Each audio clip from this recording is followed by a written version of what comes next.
Hello, Kabataang Pinoy! Magandang umaga, Luzon, Visayas at Mindanao. Good morning as well to our viewers from abroad. Kami po ang SEARCA o ang Southeast Asian Regional Center for Graduate Study and Research in Agriculture. Ang haba, di ba? Pero tandaan nyo yan dahil baka tanungin ko yan sa inyo mamaya tapos baka manalo kayo ng bonggang premyo. Okay, so welcome at maraming salamat sa pagdalo sa amin dito sa Pista ng Pagkain at Kabataang Pinoy or Pistang PagKaPinoy. Today is a festive gathering, Young Ones Man or Ones Young. Welcome kayong lahat dito. Ngayon, nasa pandemya pa rin tayo. Gusto namin sa SEARCA na maramdaman pa rin ninyo ang saya ng isang fiesta. At syempre, dahil ito ay isang fiesta, pagkain ang isa sa sentro ng ating usapan. Ngayong umaga ay bubusugin namin kayo ng mga aral, kwento at konsepto tungkol sa pagkain at mga kaakibat na larangan nito. Pistang PagKaPinoy is a virtual festival by youth. Mga bagets po ang nasa likod ng event na ito. For youth, kayong mga kabataan mula sa iba't ibang sulok ng Pilipinas and with the ones youth. Dahil kaming mga bagets ay suportado ng mga young ones at may mga ones young din tayong makakasama para magbibigay aral sa atin mula sa kanilang karunungan or wisdom sa usaping pagkain, kabataan at agrikultura. This event is in relation to the World Food Day, so we will be talking about food and its intersections with nutrition, business, arts, gender, culture, and tourism. Both young ones and ones young who are experts and advocates in these fields will give us engaging talks, games, and learning sessions to raise awareness and appreciation of food. This event is hosted by the SEARCA Young Forces for Agricultural Innovation, or Y4Agri, which is the banner youth engagement initiative of SEARCA. Guided by the principle of by the youth, for the youth, and with the one's youth, our Y4Agri program aims to nurture young people as partners and leaders for agricultural innovation. I am Jean Labios. Tawagin niyo na lang po akong Ate Jean. Isa po ako sa mga miyembro ng SEARCA Youth Ambassadors Platform or SIAP. Ako po ang inyong host sa umagang ito at kasama ko rito ang mga SEARCA kabataan, hindi nyo lang po sila nakikita sa camera, at ilan pang miyembro ng aming SEARCA family. Bago po tayo magsimula ay inaanyayahan ko kayong i-like at i-follow ang aming mga Facebook pages kung hindi pa po ninyo nagagawa. Ito po ay ang aming main SEARCA Facebook page at ang aming Y4Agri Facebook page. Details are flashed on your screens. Please visit and like the pages to stay updated on our events, programs, scholarship announcements, and other matters. Dahil sinamahan nyo kaming mag-fiesta ngayong Sabado, magpapaulan kami ng mga papremyo, so stay tuned as we will have trivia games as the fiesta moves along. Masaya ito, kaya sumali kayo ha. Kahit nasaan mang lupalop ka ng Pilipinas, ay sure na maipapadala namin sa iyo ang premyo kapag nanalo ka. At speaking of, kilalanin naman natin kayong mga bisita namin. Gusto namin malaman kung nasaan kayo ngayon. So flashed on Zoom is a poll kung saan kayo nanonood ngayon. Para naman sa mga nanonood via Facebook Live, i-comment lamang po ang inyong lugar or region. Say hi wherever you are.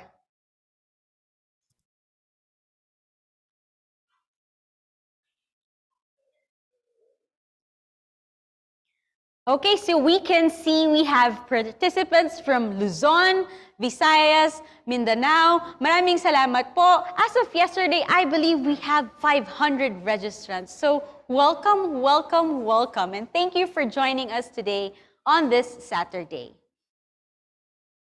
All right, so back to our program. We'd like to let you know that this event is actually part of SEARCA's 55th anniversary. So this is really a milestone year us here at SEARCA. We are glad that you are all becoming part of our celebration. At dahil dyan, we have with us this morning our very own SEARCA Director para i-welcome kayong mga bisita sa ating Pistang PagKaPinoy. Tawagin na natin ang tatay ng SEARCA family na si Dr. Glenn B. Gregorio na sa araw na ito ay tatawagin nating Tito Glenn. Tito Glenn, what's up? Hello, maayong buntag sa inyong tanan, magandang araw. Thank you, Jean. Siya yung ate natin, ako ang tito. At kung may gusto kayong interesado kayo sa kanya, i-message nyo lang ako. Okay? So magandang umaga sa inyong lahat. Hello again sa inyong mga kabataan. I like the energy. Gusto nating fiesta, di ba? Gusto nating panahon na fiesta. Kasi ang fiesta during that time ay pupunta mga kabataan sa bayan. Yung mga dalagang bukid ay pupunta sa bayan at sila ay makilala din nila ang kanilang magiging partner in the future. Kaya isa din yun. Aside from pagkain, luto na ba lechon natin? Iniihaw pa po, sir. Ang bibingka, ready na ba? Ang bibingka ready na, andito sa akin, na. may suma na ako, mamaya kakainin ko. Sasabihin ko sa inyo kung ano ang lasa nito. Kaya balik tayo sa programa. Magandang umaga, maimbag na bigat, maray na adlaw, maray na aga sa inyong lahat. Good morning. I'm your Tito Glenn sa panahon ngayon at ako ay sa SEARCA at ngayon kayo ang aking mga anak. Ako'y nagpapasalamat sa ating mga kabataan sa inyong paggawa nitong fiesta kasi ako'y sa term namin atat ng pumunta sa mga fiestang gathering nito. So we are happy to have you all in this double celebration. First, the celebration of food for you, food for the youth, pagkain kabataan. Pagkain kabataan talagang maramihan to kasi kaming mga hindi masyado kabataan, kaunti na lang kinakain. Youth engagement in food and agriculture is important to us because you are the next generation of leaders. So dapat kayo ang magiging pattern natin, kayo ang magiging model. Ano bang kakainin natin sa future? Kaya dapat nutritious ang ating kinakain. In fact, through the Y for Agri, sinabi na to ni Ate Jean kanina, or the Young Forces for Agricultural Innovation, or Y for Agri. We see you, the young ones, as our partners and leaders of agricultural innovation. Makikita niyo mamaya na imbitahan namin dito ang mga ituturo sa atin ng mga anong mga roles na responsibilidad ninyo ng mga kabataan para sa pagpatibay, pagpaunlad at pagbabago ng ating food system. So this is really not just about food, but this is really about you, young people like you, to transform our food system. The second celebration ng 55 years namin, kaedad ko ata to Ate Jean. Jean, di ba? 55. Ayoko mag-age reveal, sir. Okay. Anniversary na SEARCA. This coming November 27, 2021 ay 55 na tayo. Actually, we are celebrating 60 years starting at 55. Kaya excited kami maging 60 years. We celebrate our 55 years. 60 years, nag-start ng 55 at we have a series of events, significant events para ma-feel natin na 60 years old na tayo. Kasi kung 60 years old, mas malakas pa yon, mas maraming knowledge. So, as I mentioned, we hope that through this Pistang PagKaPinoy, you will get to know more about SEARCA and our activities by the youth, for the youth, and with the one's youth. So kami yung mga wens, yung very inclusive, ang ganda ng slogan natin, ano? By the youth, for the youth, with the youth, with the one's youth. So that's very good. And in the next 5 years, we aim to accelerate transformation through agricultural innovation. And we are on the mission to elevate the quality of lives of our agricultural families. Kayo yon. In this mission, we cannot attain it without the young people. Kayo yung next generation or kayo yung ngayon. And marami kaming matutunan, marami tayo matutunan mamaya. Nakikita ko na yung mga speaker natin. Nandyan si Christina Season, mga kasamahan ko yan. Nandyan si Rod. Nakakalimutan ko palagi itong aking kasamahan sa opisina. Dr. Daton. Yun, na kumakaway, hindi ko mabasa ang pangalan niya. Nandiyan si Ami Besa din, ang aking kasamaan sa IRI nung nasa IRI ako about heirloom rice. Purple yam, yun ang gusto ko. Purple yam, Obi doon tayo kilala.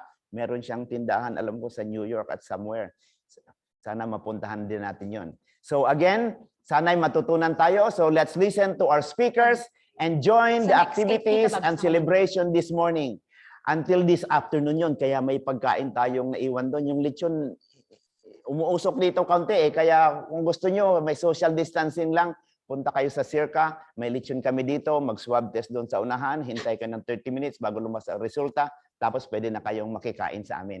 Ayos ba yan, Ate Jean, di ba? Pwede. Kaya, again, welcome sa ating pistahan and thank you for joining SEARCA in our kick-off of our 55th anniversary. Okay? Sana mag-enjoy at mabusog kayo sa mga ideas at inspirasyon sa araw na ito. Happy Fiesta. Doon muna ako sa likod sa kusina para maghintay. Lulutuin ko na yung dinuguan tsaka anong lechon. Thank you very much and welcome. Good day to all. I am Glenn Gregorio of Simios SEARCA.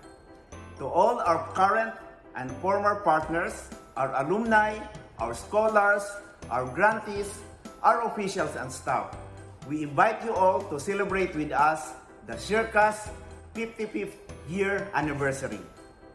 We share SEARCA's success with you and thank you for your amazing contribution to our efforts to advance agricultural and rural development in Southeast Asia. We have lined up a series of events starting today until we mark our 55th year on November 27, 2021, celebrating what has been then and now. We dedicate this to you and looking forward for your participation. Let us take this milestone year as our springboard for our 60th year and the next 5 years as our timeline in accelerating transformation through agricultural innovation in Southeast Asia. God bless us all, be safe, and thank you.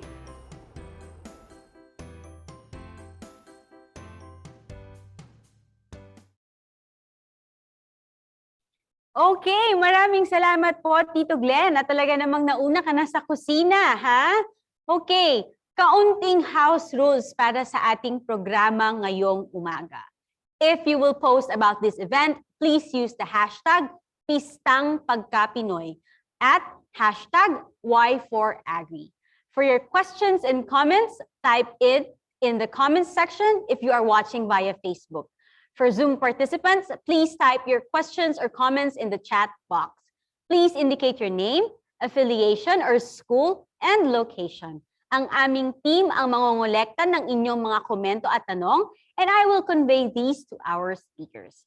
Kindly refrain from posting your email address in the comments section. You can provide this information to us upon responding to our evaluation forms and e-certificate requests. Please note that this webinar is being recorded and will be made available at our Facebook pages and YouTube channel. Photos will also be taken for documentation purposes. So by joining, you are giving consent to the photo, video, and audio documentation of our event. Kindly note that the views and options expressed by our speakers are solely their own and do not necessarily reflect those of SEARCA. At this point, we would like to acknowledge our partners for this event. Sila ang mga mangunguna mamayang hapon sa aming Fiesta Bazaar. They have prepared exciting activities for all of you. For Bazaar A, it's called Tara Luto. It's a cooking challenge session by the Young Professionals for Agricultural Development or YPARD Philippines. For Bazaar B, Tara Laro, an educational game session by the Agriculture Students Association of the Philippines or ASAP. And for Bazaar C, Tara Hydro, a learning and demo session on growing food through hydroponics by kids who farm. So abangan ang kanilang bazaar mamayang hapon. For those who pre-registered, the link to your chosen session will be sent to your email address by lunchtime. Further details of our afternoon Fiesta Bazaar will be announced later, so stay tuned lamang po.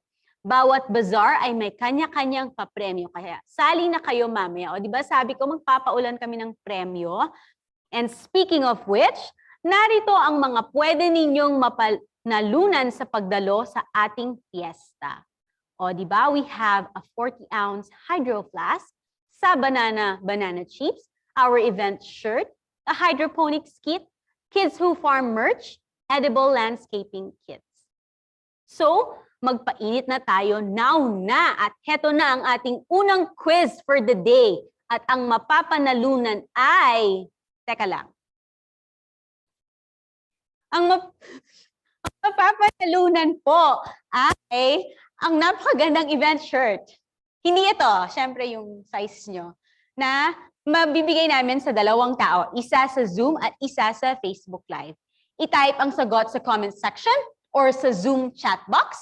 Ang tanong, ano ang ibig sabihin ng SEARCA? Go!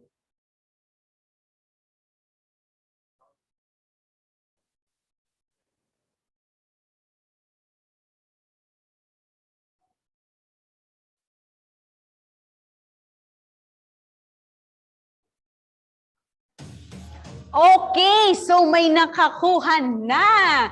Congratulations, and we have taken note of your names.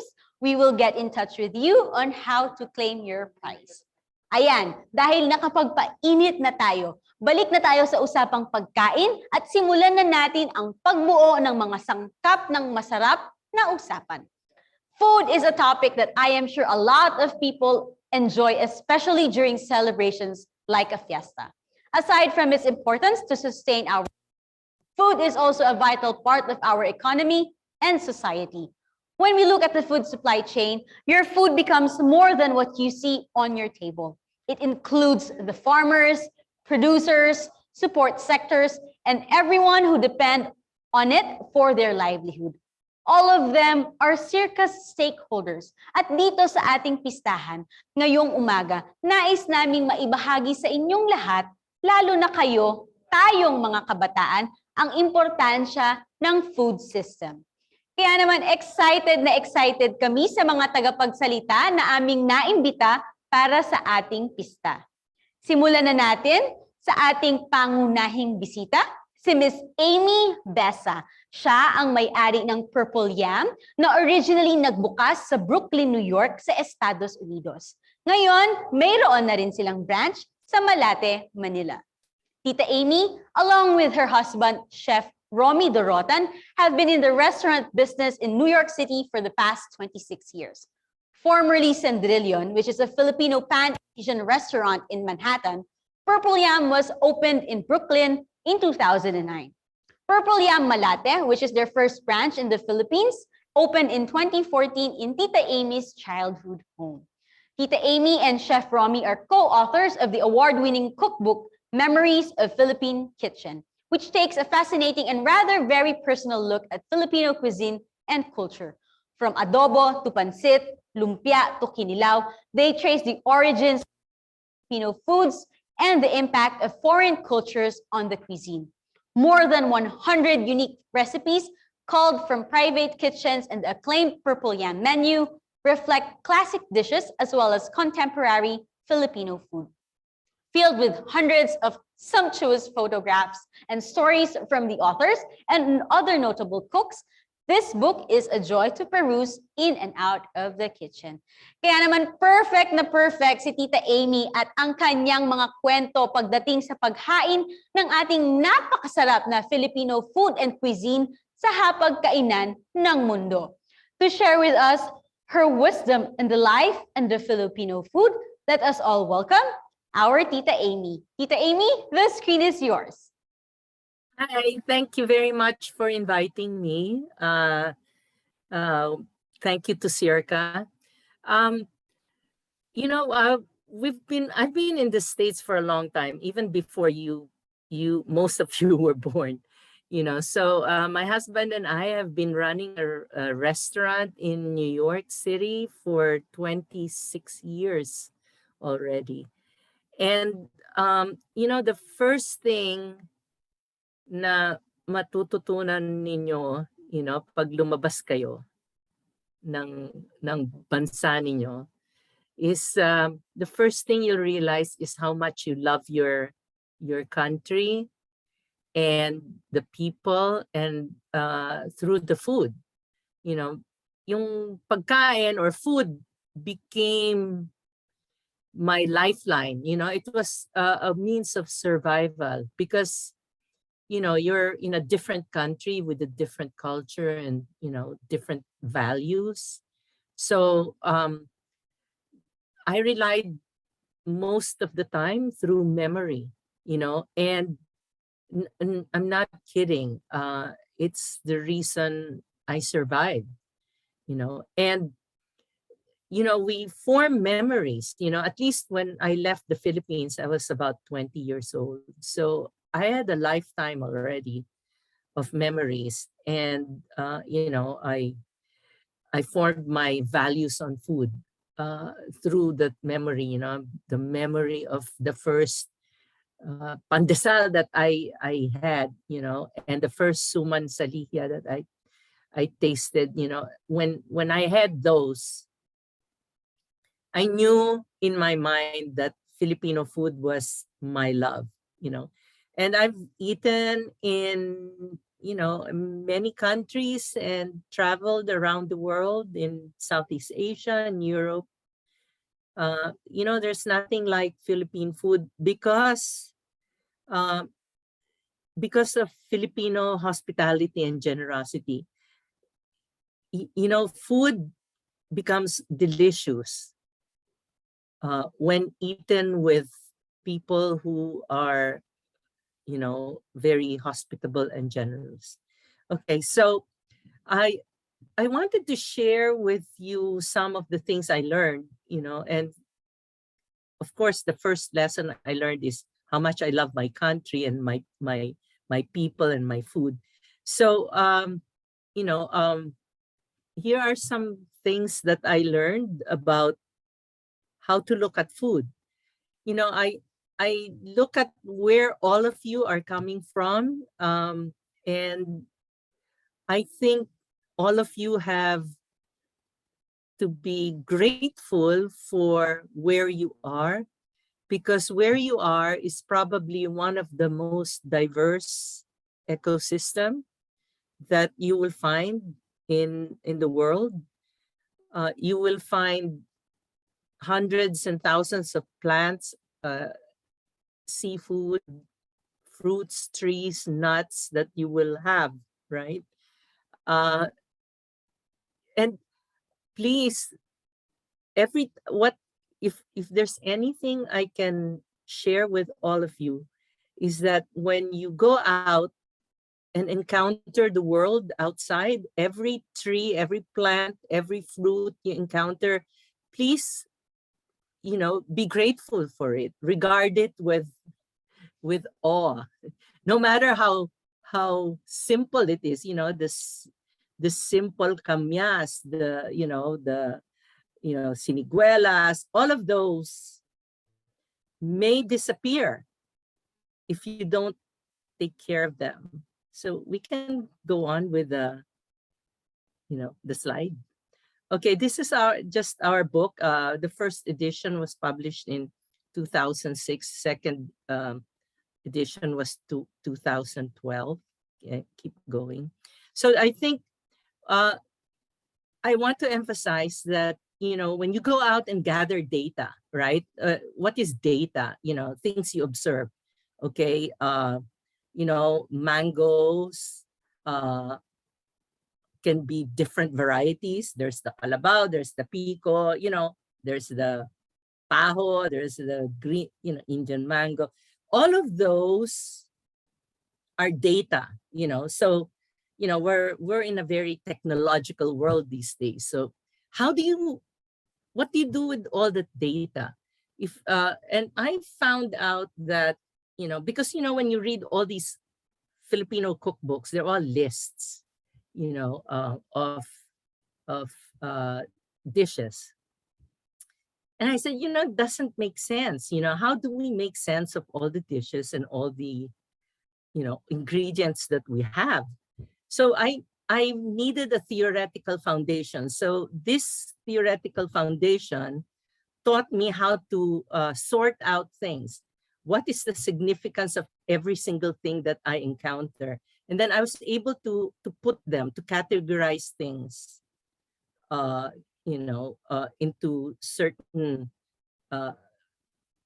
constructs, or categories of food. Can we go on? Okay. I got, this is a reprint of from Gastronomica. So just excuse the misspelling of the Philippine. The editor, the American editor, was just so apologetic. So, but anyway, I would encourage everyone to read people like Doreen Fernandez. And the most important essay that she has written is Culture Ingested. You can download that from the internet. Just put Culture Ingested or Doreen Fernandez. This gave me the backbone of what this was. This allowed me to write my book. And this book by Raymond Sokolov, Why We Eat What We Eat, is almost like a companion book. Doreen and Ray became very good friends. And Ray also became a very good friend.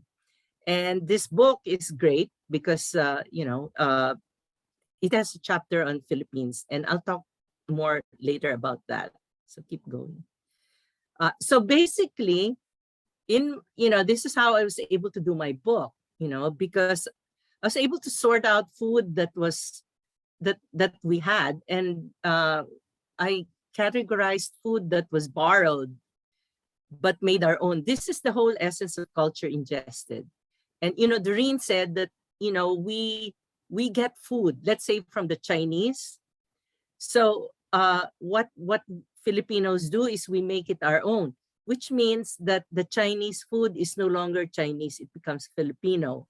What happened is when we borrowed the food, we did not become Chinese. So that's very profound, that it shows what the process of getting food, borrowing food is, and then food that was food is ours. So here, basically, let's keep going.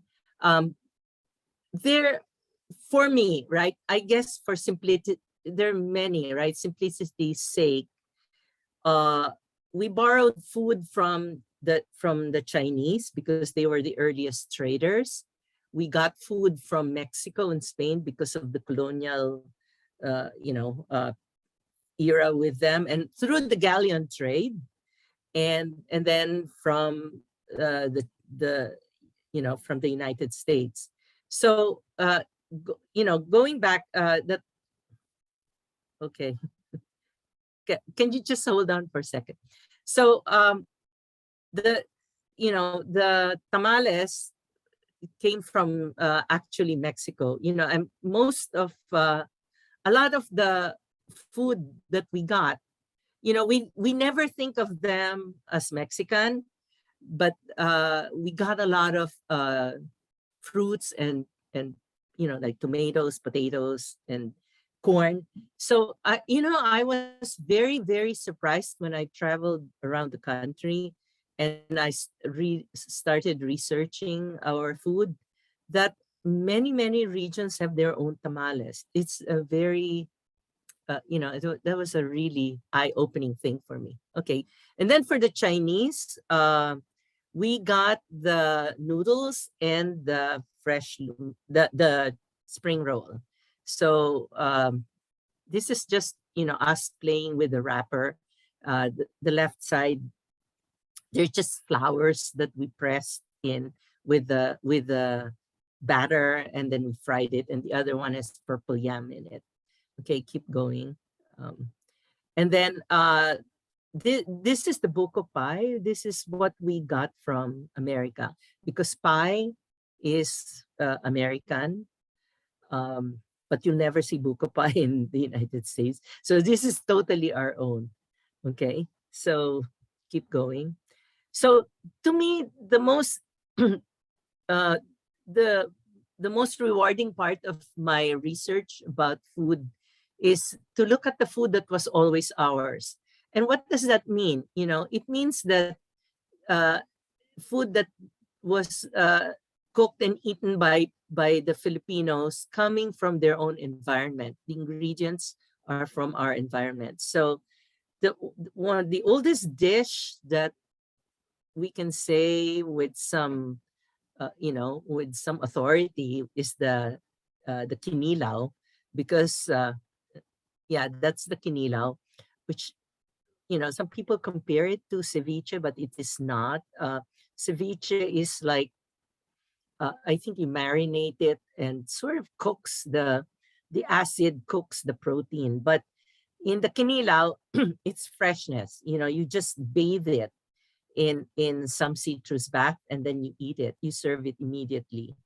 And traditionally, kinilaw was made with these prehistoric nuts, or called the dungon or the tabon-tabon.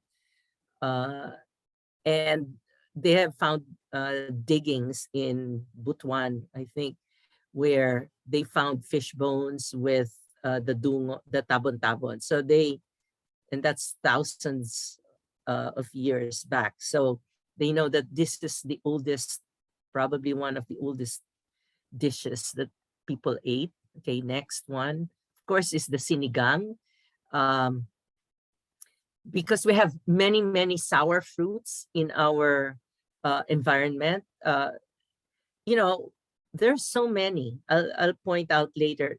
We normally use guava, tamarind, kamyas, batuan, but there are so many, many other things in our environment that we still have to discover that are used by people as souring agent. And then the third one is the adobo. Okay, and Ray Sokolov writes about this in his book, that he really believes that the adobo was cooked by Filipinos before the Spaniards came, and when they arrived, they just named it adobo because it was sour. And vinegar has been with in our culture for the longest time, because what is vinegar except fermented some sweet liquid or sap, and basically we have three sources for our vinegars, which is palm sap, which is your coconut, nipa, buri, and kaong, and then there's sugarcane, and then there's fruit vinegars, like mango, pineapple, banana. Those are all made by people around the country, and that is one of my many hopes, is that we support our vinegar makers and use that instead of all these ascetic type vinegars that you get from factories. Okay, so next, we'll go through this. This section was given to me by a very good friend, Che Abrigo, who runs a shop called Sheresa, and she works with Good Food Community, and she's a chemical engineer that graduated from, I think, UP Los Baños.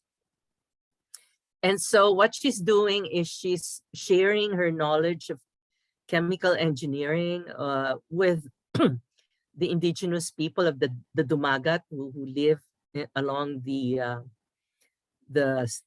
Sierra Madre, and most of the communities she works with are in Rizal.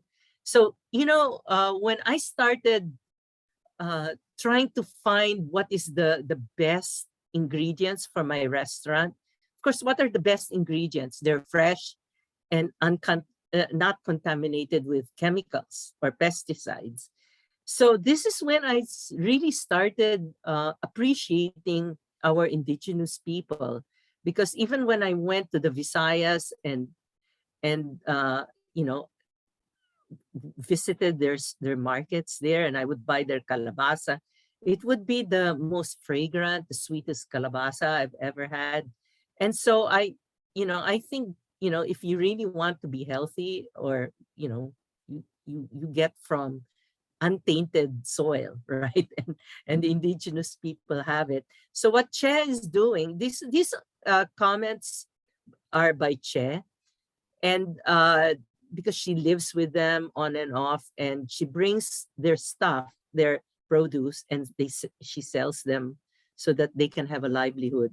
So the dumagat, I guess there are two kinds. The remontado, they're the ones who live out in the periphery, and they're the ones who have contact with outsiders. And then there's the pure dumagats who live in the inner parts of the Sierra Madre.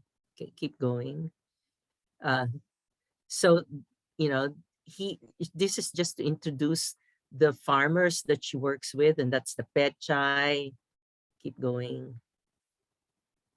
And garlic, the onions. Yeah, they have this giant saba, and her comment was, if you cook it, it becomes madagta, but so you can only eat it like it's fresh, which is very interesting. They have pineapples.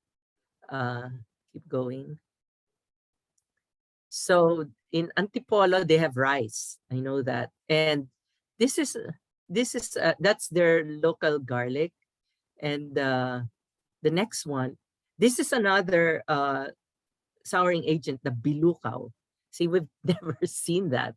And I don't know if we'll even recognize it if we saw it, right? And they eat it as snack, and they use it as souring agent. And then there's another one. The next one is that's their baboy ramo, which is also soured by the next one. Well, I don't know what happened to that, but anyway, they also have bee hives and honey, and the kids eat it. So this is their food. These are their food ways, and it's basically, very natural and untainted. Keep going. Keep going. So this is some more of their products. Yeah, keep going. Okay, keep going. They have kasoy. This one is the tigbak, which is their their equivalent to pandan.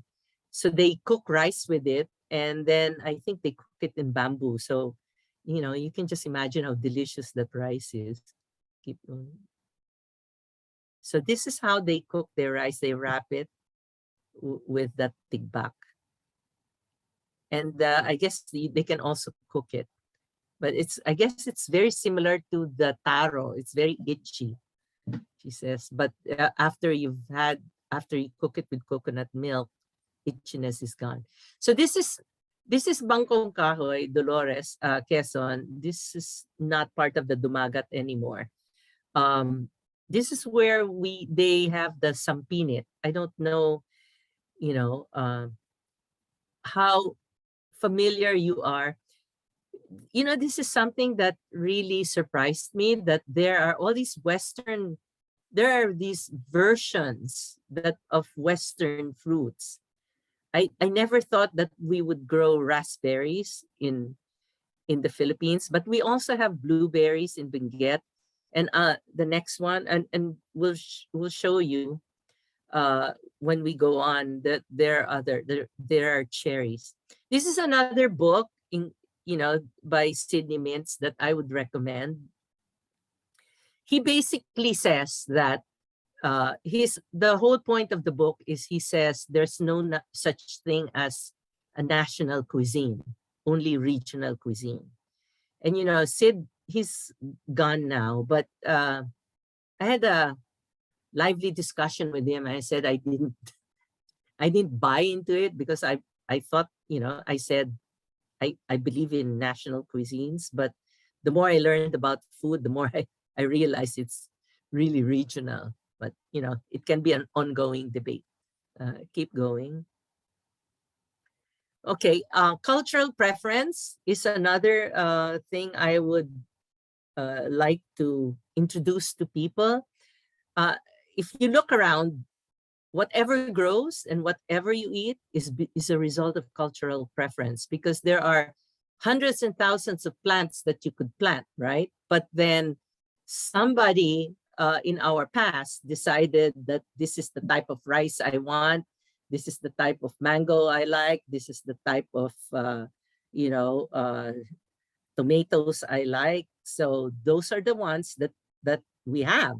And you can just imagine all the thousands of varieties of plants that are not around simply because our ancestors did not like it. I learned about this when I was studying, the malagkit, because here the malagkit, I found out that malagkit, glutinous rice is not its own particular variety, but it is a mutation of a regular rice variety. And every grain, no matter what it is, has a mutation of itself. So they get waxy and they get glutinous. Okay. And I learned from Dr. Puruganan, who's one of the top geneticists the Filipinos produced and is in New York. He was telling me that the glutinous rice sort of started in Southeast Asia, Thailand, Vietnam, Thailand, Laos, and Cambodia. Those are the countries that eat a lot of glutinous rice. And what happens is when people encounter these mutations or these varieties that have mutated, they select. So they replant them. They didn't throw them away. So that's why we have glutinous rice, because they liked it and we have it. Okay, so keep going. So the next one. So this is the native cherry that we discovered in Benguet. And so what we do in Malate is every time we encounter something like this, we try and figure out a way how we can use it. So we've made them into preserves and jam. And we've made ice creams out of them, and they're very delicious, We had a Dutch couple one time stop by our booth and they bought like 3 scoops each. Okay, keep going. So then, this is what the some of the products from the Dumagat that Che brings over to Manila, the tugi and all this kamote. And then, we try to practice what we preach. We try to figure out how to use them, because then so we can buy them from them and they can keep growing them so that they won't disappear. But then how much kamote and tugi can you eat, right? So Che figured out a way to make them into powder, to flour. So for over a year, my kitchen staff in Malate were experimenting with all kinds of breads and paos and pizza doughs or whatever that they can produce, and basically we've gotten some very good product out of them. Keep going. This just wanted to show you. This is the bulkan from Capas, and it's called bulkan because it came out after Mount Pinatubo erupted. And it came from the Hispaniola banana family. It is so sweet. One time we had them, we brought them over for catering dinner and the kitchen staff ate it. I had to scream at them because, we had to give some of them to the people eating at the dinner, but it was just so good. If you can get your hands on them, they're, you should. Okay. Through Good Food Community.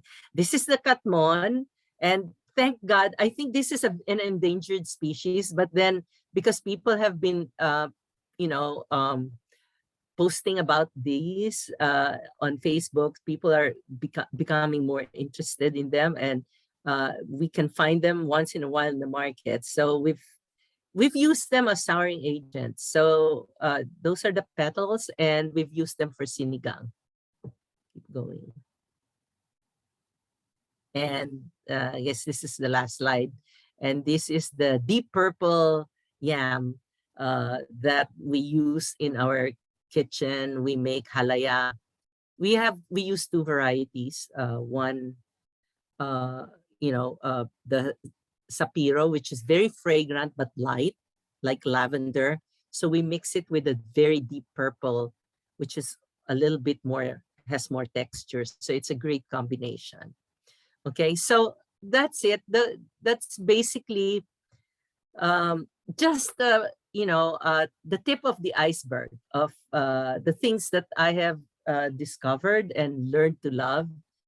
And if you can get my suggestion, if you can get a map of the Philippines and study its topography, the first thing you look at when you look at the map of the archipelago of more than 7,100 islands plus, you already start learning about the food.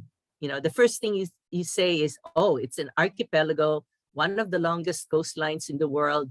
Therefore, what is its main source of protein? Seafood.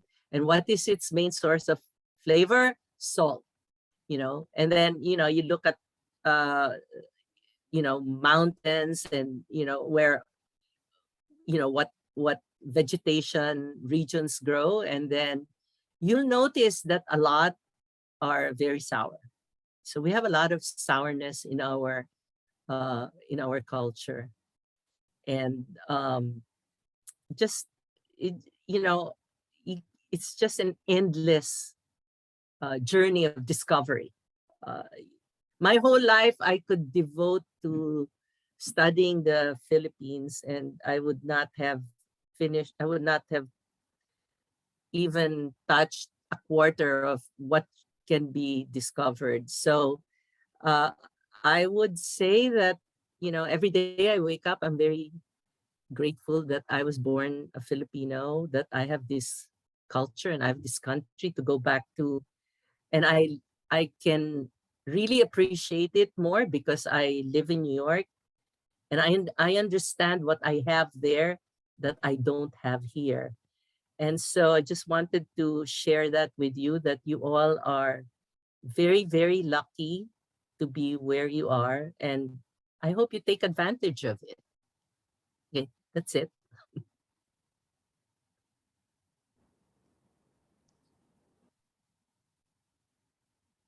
Okay, salamat, Tita Amy. I just want to flex that here in our set, meron kami actually isang piling ng saba. Hindi ko lang maliit kasi mabigat, pero let me flex like that.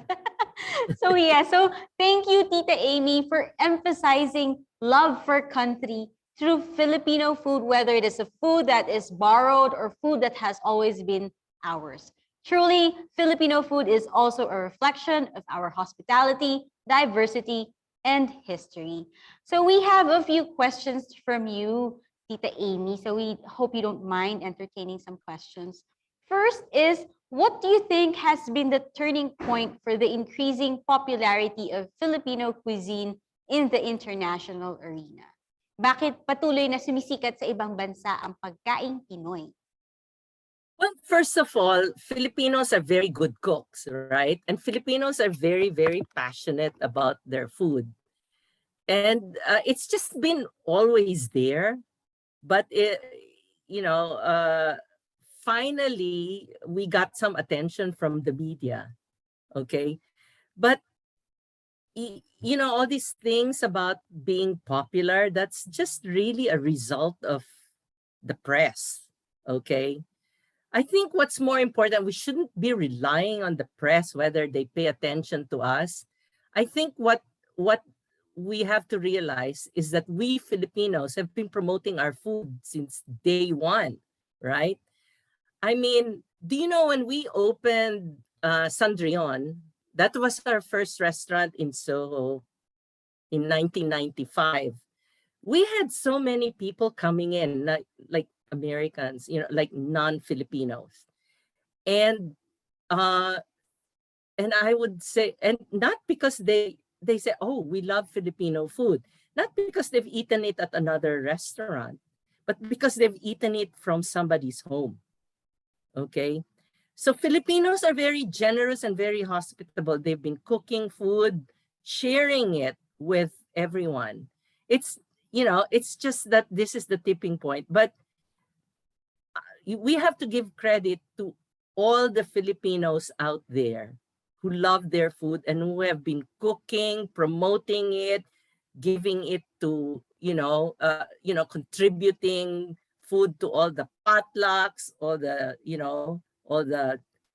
fundraisers, and also the a lot of nannies and cooks. And I've had very famous people come into Sandrion. I think this famous figure skater, and she rushed in and she said, "Do you have adobo?" Like, wow, she knows adobo. Like, I said, yes. Then she called her whole family and they all sat at the table. And I said, okay, what do you want to order? And said, 5 adobos. I said, Wow. well, I said, you can share. I said, you can order something else. And they all said, I am not sharing my adobo, So I said, I said, did you have a Filipino nanny? And then she goes, yeah, how did you guess? I said, I think because you love adobo so much, I'm pretty sure your nanny cooked the best adobo. Oh yeah, she was great, And, nannies also, Filipino nannies really know how to take care and love the kids. So these kids grow up with great memories and loving memories, fond memories of their nannies and the food that she cooked for them. So that's how Filipino food got promoted. All right. Thank you, Tita Amy. So basically, it's because Filipinos are out there everywhere. And because we love food, we love sharing food as well. And just to share, yesterday, we had this event called GSID Conversations. And one of our chef, he is a professor in Malaysia. And he was telling us that he knows about sinigang and lumpia when he was in the States. And he hasn't been in the Philippines yet. So I guess it is true that it's because Filipinos are out there everywhere and we love to share our food. So thank you. They just have to keep doing it. You're right. Filipinos love food because of family members like nannies and parents who cultivate our interest to those kinds of food. Thank you so much for your presentation. Now we have a few more questions actually, but in the interest of time, we encourage our audience to keep your questions coming as we will send them to Tita Amy after the program for her to respond to. So now that we have some Filipino food wisdom and insights from Tita Amy, let us move on to our next speaker. This next discussion will be on food and nutrition, kung saan mailalatag naman sa atin ang importansya ng nutrisyon at kung ano ang epekto ng ating food choices and eating habits sa ating food system, mula sa mga magsasaka na ating food producers hanggang sa bawat isa sa atin na food consumers. We have with us this morning, Ms. Cristina Sison or Tita Babs. Tita Babs is the co-project leader of the SEARCA-funded youth program on agriculture spearheaded by UP Rural High School. She studied human nutrition in UPLB and has focused her writings and research on food policy and food systems. Her most recent work was a Philippine policy review for the project Keeping Color on the Plate with the World Vegetable Center in Thailand. She is currently an adjunct assistant professor at the Institute of Human Nutrition and Food, teaching community nutrition and food systems. Previously, she also served as science officer and program analyst for the Climate Change, Agriculture and Food Security, or CCAFS program, and research assistant for the Harvest Plus program at the International Food Policy Research Institute, and as consultant to the Joyce Banda Foundation in Washington, D.C. Mga kabataan, ating i-welcome si Tita Babs.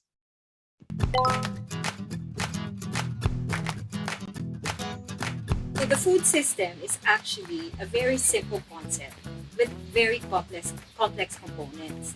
Okay? So everything that we eat, whether it's seafood, vegetables, processed, canned, frozen, all that is coming from the food system. Okay? So you may say, okay, food system is agriculture. That's how we farm, how we produce our food. Yes, that's a very simple way of thinking. But the thing is, it has so many complex components. You know, it practically includes everything in your surroundings.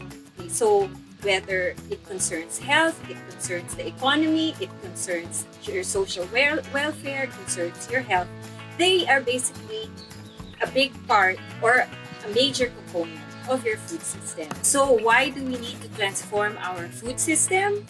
Well, if you recall when the pandemic started, tandaan nyo ba when your Lazada or your Shopee were not delivered on time or were not delivered at all? Diba frustrating one? Pero there was a bigger problem than that. Even our food, imported food, or the distribution of food from our farms to the markets, we're also having difficulty in delivery. And that's a big part of the food system. That linking all the parts of the food system, that during the pandemic, these linkages and pathways were disrupted. So what's the role of the youth in transforming our food system? Anong magagawa niyo mga kabataan para maging mas matatag ang ating food system?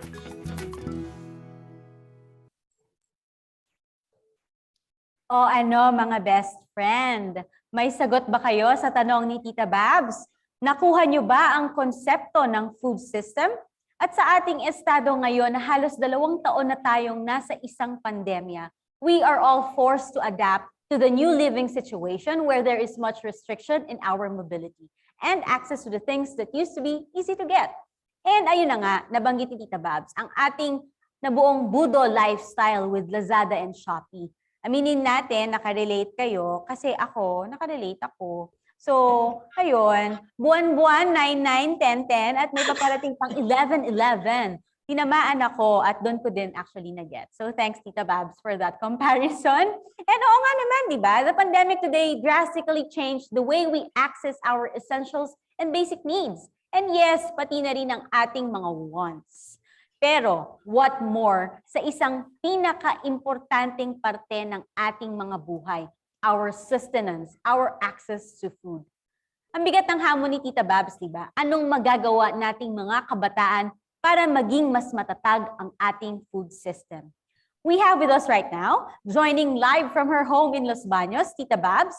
So ayan, ating mauungkat pa kung ano ba ang tinutukoy niya sa hamon niya sa ating mga kabataan to take action in strengthening our food system, not only during this ongoing time of pandemic, but also beyond it. So hi, Tita Babs, magandang umaga. Good morning. Okay, so una, salamat po sa pagbigay sa amin ng overview and simple take on what the food system is. But can you share with us the current status of the food system today? Well, perhaps not doing so well, no? Because many are experiencing hunger, especially this time of pandemic. And in fact, even any other calamity na we're experiencing. If we had a good food system in place, maybe we also wouldn't have so many malnourished children. And these are children who are not reaching their full potential for development. So maraming payat, maraming pandak, maraming sakitin, no? So if our food system was resilient enough, siguro during this time, many of us wouldn't have to rely on the community pantry or getting food from ayudas, no? So our food system should not only be resilient, it should also be equitable, no? That means everyone should be able to eat a nutritious diet at all times, no? So our food system should be able to allow us to sustain a nutritious diet even during times of crisis, no? So before the pandemic, let's look back, no? Our food system kind of diverted, no? It's shifted away from the traditional foods that Tita Amy had mentioned. No? And imagine, we're very thankful for someone like Tita Amy and Tito Romy who are able to promote our traditional food. And to think nasa US sila, no? They're not here in the Philippines. They're in New York City. And these traditional foods are important to us Filipinos. And you will learn more of that from your Kuya Rodnir later on in the program. No? So in the meantime, everyone was, going to Jollibee. We like going to Chowking, McDonald's, because it was cheaper. It was cheaper to buy fast food rather than cooking a dish of vegetables. No. Also, it was tastier and it was convenient. Imagine just do a drive-through or with a click of your mouse or a tap of your finger on your phone. You have an instant meal for cheap, no? So when we were not so constrained by the pandemic, many of us prefer to eat out, no? We ate out not only for convenience, but we like to explore other foods, no? Did you know that in 2014, there were less Filipinos who were buying fresh food from the supermarket compared to 2012, 2 years prior, no? And one of the reasons for this was they were cooking less, no? Because they were eating out more.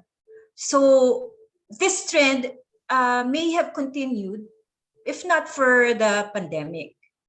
Now, eating out isn't so bad, no? Kaya lang, with the restaurants providing bigger serving portions, serving sizes, tapos, di ba gusto natin yung eat all you can, going to a buffet, we were eating more in terms of quantity, but not necessarily better quality. And that had the potential to make us bigger, but not necessarily healthier. Okay, so back then, when I say back then, before the pandemic, and that was too long ago. That was just early last year or 2 years ago. Food service, processing, convenience played a big role in our food system. Restaurants and convenience stores became the major source of our food purchasing, mainly because there was a big demand for it. Our food choices were very much influenced by convenience, flavor, and of course, price, no? And not necessarily influenced by nutrition. And that became a common profile of our food habits or eating habits. But then the unexpected happened, no? We were all forced to stay home. Restaurants closed. Public transportation was halted. It was stopped completely. Okay, and going to a local convenience store or to even to a restaurant was almost impossible. Okay, and the places where we relied on food became inaccessible or were even forced to close kasi people weren't going out. So life-changing siya. Okay, thank you, Tita Bab. So I note in your response the importance of a strengthened food system, that it should be resilient, where everyone should have access to nutritious diet in times, especially in times of crisis, not only for the privileged one, but to everyone. It should not be a privilege, it should be a right. And alternative to the fast food, I was just going to relate it to one of our another kickoff event that we had yesterday, where our speaker, he mentioned about slow food. And he was also comparing kasi na yung fast food nga, everything is with preservatives and all that. When you compare it to slow food, where you're able to really get the nutrients from all the ingredients that you're able to harvest and put in your meal plans. So that, thank you for raising that. So yes, people have been cooking less during this time of pandemic. And yes, nagkaroon din ng impact yung we tend to eat a lot, the quantity, but then what is the quality of the food? And that is something I believe a lot of us, even myself, is guilty of. Which leads me to our next question about food habits, especially during this time of pandemic. Kasi in your AVP, Tita Babs, you touched on the need to transform the food system, especially in relation to the pandemic, and how linkages and pathways are affected. So very concrete ang ating paghahambing sa Lazada and Shopee Budo Life. But can you expound on this po? Para naman sa mas malalim pang pagpapaintindi sa aming kabataan tungkol sa hamon ng pagpapatatag ng food system. Well, remember our farmers, no, that we had plenty of food. There were good harvests, pero remember when our farmers had to throw away a whole bunch of kamatis and vegetables kasi they weren't able to reach the market, no? So ang daming nasayang. But the pandemic is not the only event that brought about disruptions, no, to our food systems. Even before the pandemic, we've experienced extreme weather, such as super typhoons, volcanic eruptions, earthquakes, and even armed conflicts, no, like what happened in Marawi. These are disruptions to the food system, making many households less food secure. No? But then the extended version of the pandemic, especially now, no, we're going on almost 2 years now with the pandemic, it exacerbated all these disruptions from all the other events put together. No? Now, because there has also been so much destruction or damage to our environment, and we don't know until when we will be confined by this pandemic. We need to transform our food system into a more sustainable, resilient, equitable, and nutrition-focused food system than ever before. Okay, so this means caring for the environment to make it more productive with healthy soil, cleaner air, valuing the environment as if our life depends on it, because it does. Our life depends on our environment. No? So alongside caring for the environment, we need to be mindful of the how, the where, the who of our food production, distribution, and consumption. All these are, a part of our food system. Now, take it from Ate Melody later on. No? She's the expert on this. Make good food choices that's good for the environment and good for your health. The healthy food choices can help transform our food system because you demand for nutritious and healthy options. So this is the challenge of the youth today, because they will be the experts, no? They will be the experts, they will be the professionals, and the caretakers of the food system. And even more important, they will be the ones who will have to deal with the impact of today's disruptions and the destruction tomorrow. So, haharapin nila yung impact ng mga nangyari today. That's why it's important for the youth to listen, to participate in this activity. Okay, thank you, Tita Bab. So when it comes to pathways and linkages, this goes basically back to your previous point of having a strong and resilient food system. And I like that you touched on the caring for environment, because everything goes back to that, and that all players of the food production and consumption should be wary and be mindful of all these. And I like how you highlighted good food choices, because again, na-relate ko ito sa event namin yesterday with the chef from Malaysia. He was also really saying that it's all a matter of our choices, and maybe going back to the basics, it's not so bad after all. All the nutritious food and everything like that, it's really just on the basics. It doesn't have to be complicated. So thank you. And you mentioned the youth, which leads me to question number 3. Sa pagta-transform ng food system, Tita Babs, where do we fit po ba sa hamon nyo, sa AVP nyo kanina? Ano nga ba ang magagawa naming mga kabataan? Well, when I was younger, nung time na youth ako, matagal na. Well, I don't think we had this kind of conversation or this kind of discussion growing up, no? Ewan ko if we did, pero baka absent ako noon. But the youth might think that they don't have a role to play. Pero kung iisipin natin, the youth, kayong mga kabataan, are the most important actors in the food system today. For one, you comprise majority of the population. Alam niyo ba, in 2020, kailan lang yon? The age group from 10 to 19 years of age comprised more than half of our population of 109 million. Okay, so that's a big chunk of the population that can have influence on our food system. So your parents, your grandparents, even myself, have already made our choices, no? And these choices probably formed the food system we have today, which didn't do well during this crisis, no? And that has impacted the youth as well. That has impacted you, kayong mga bata.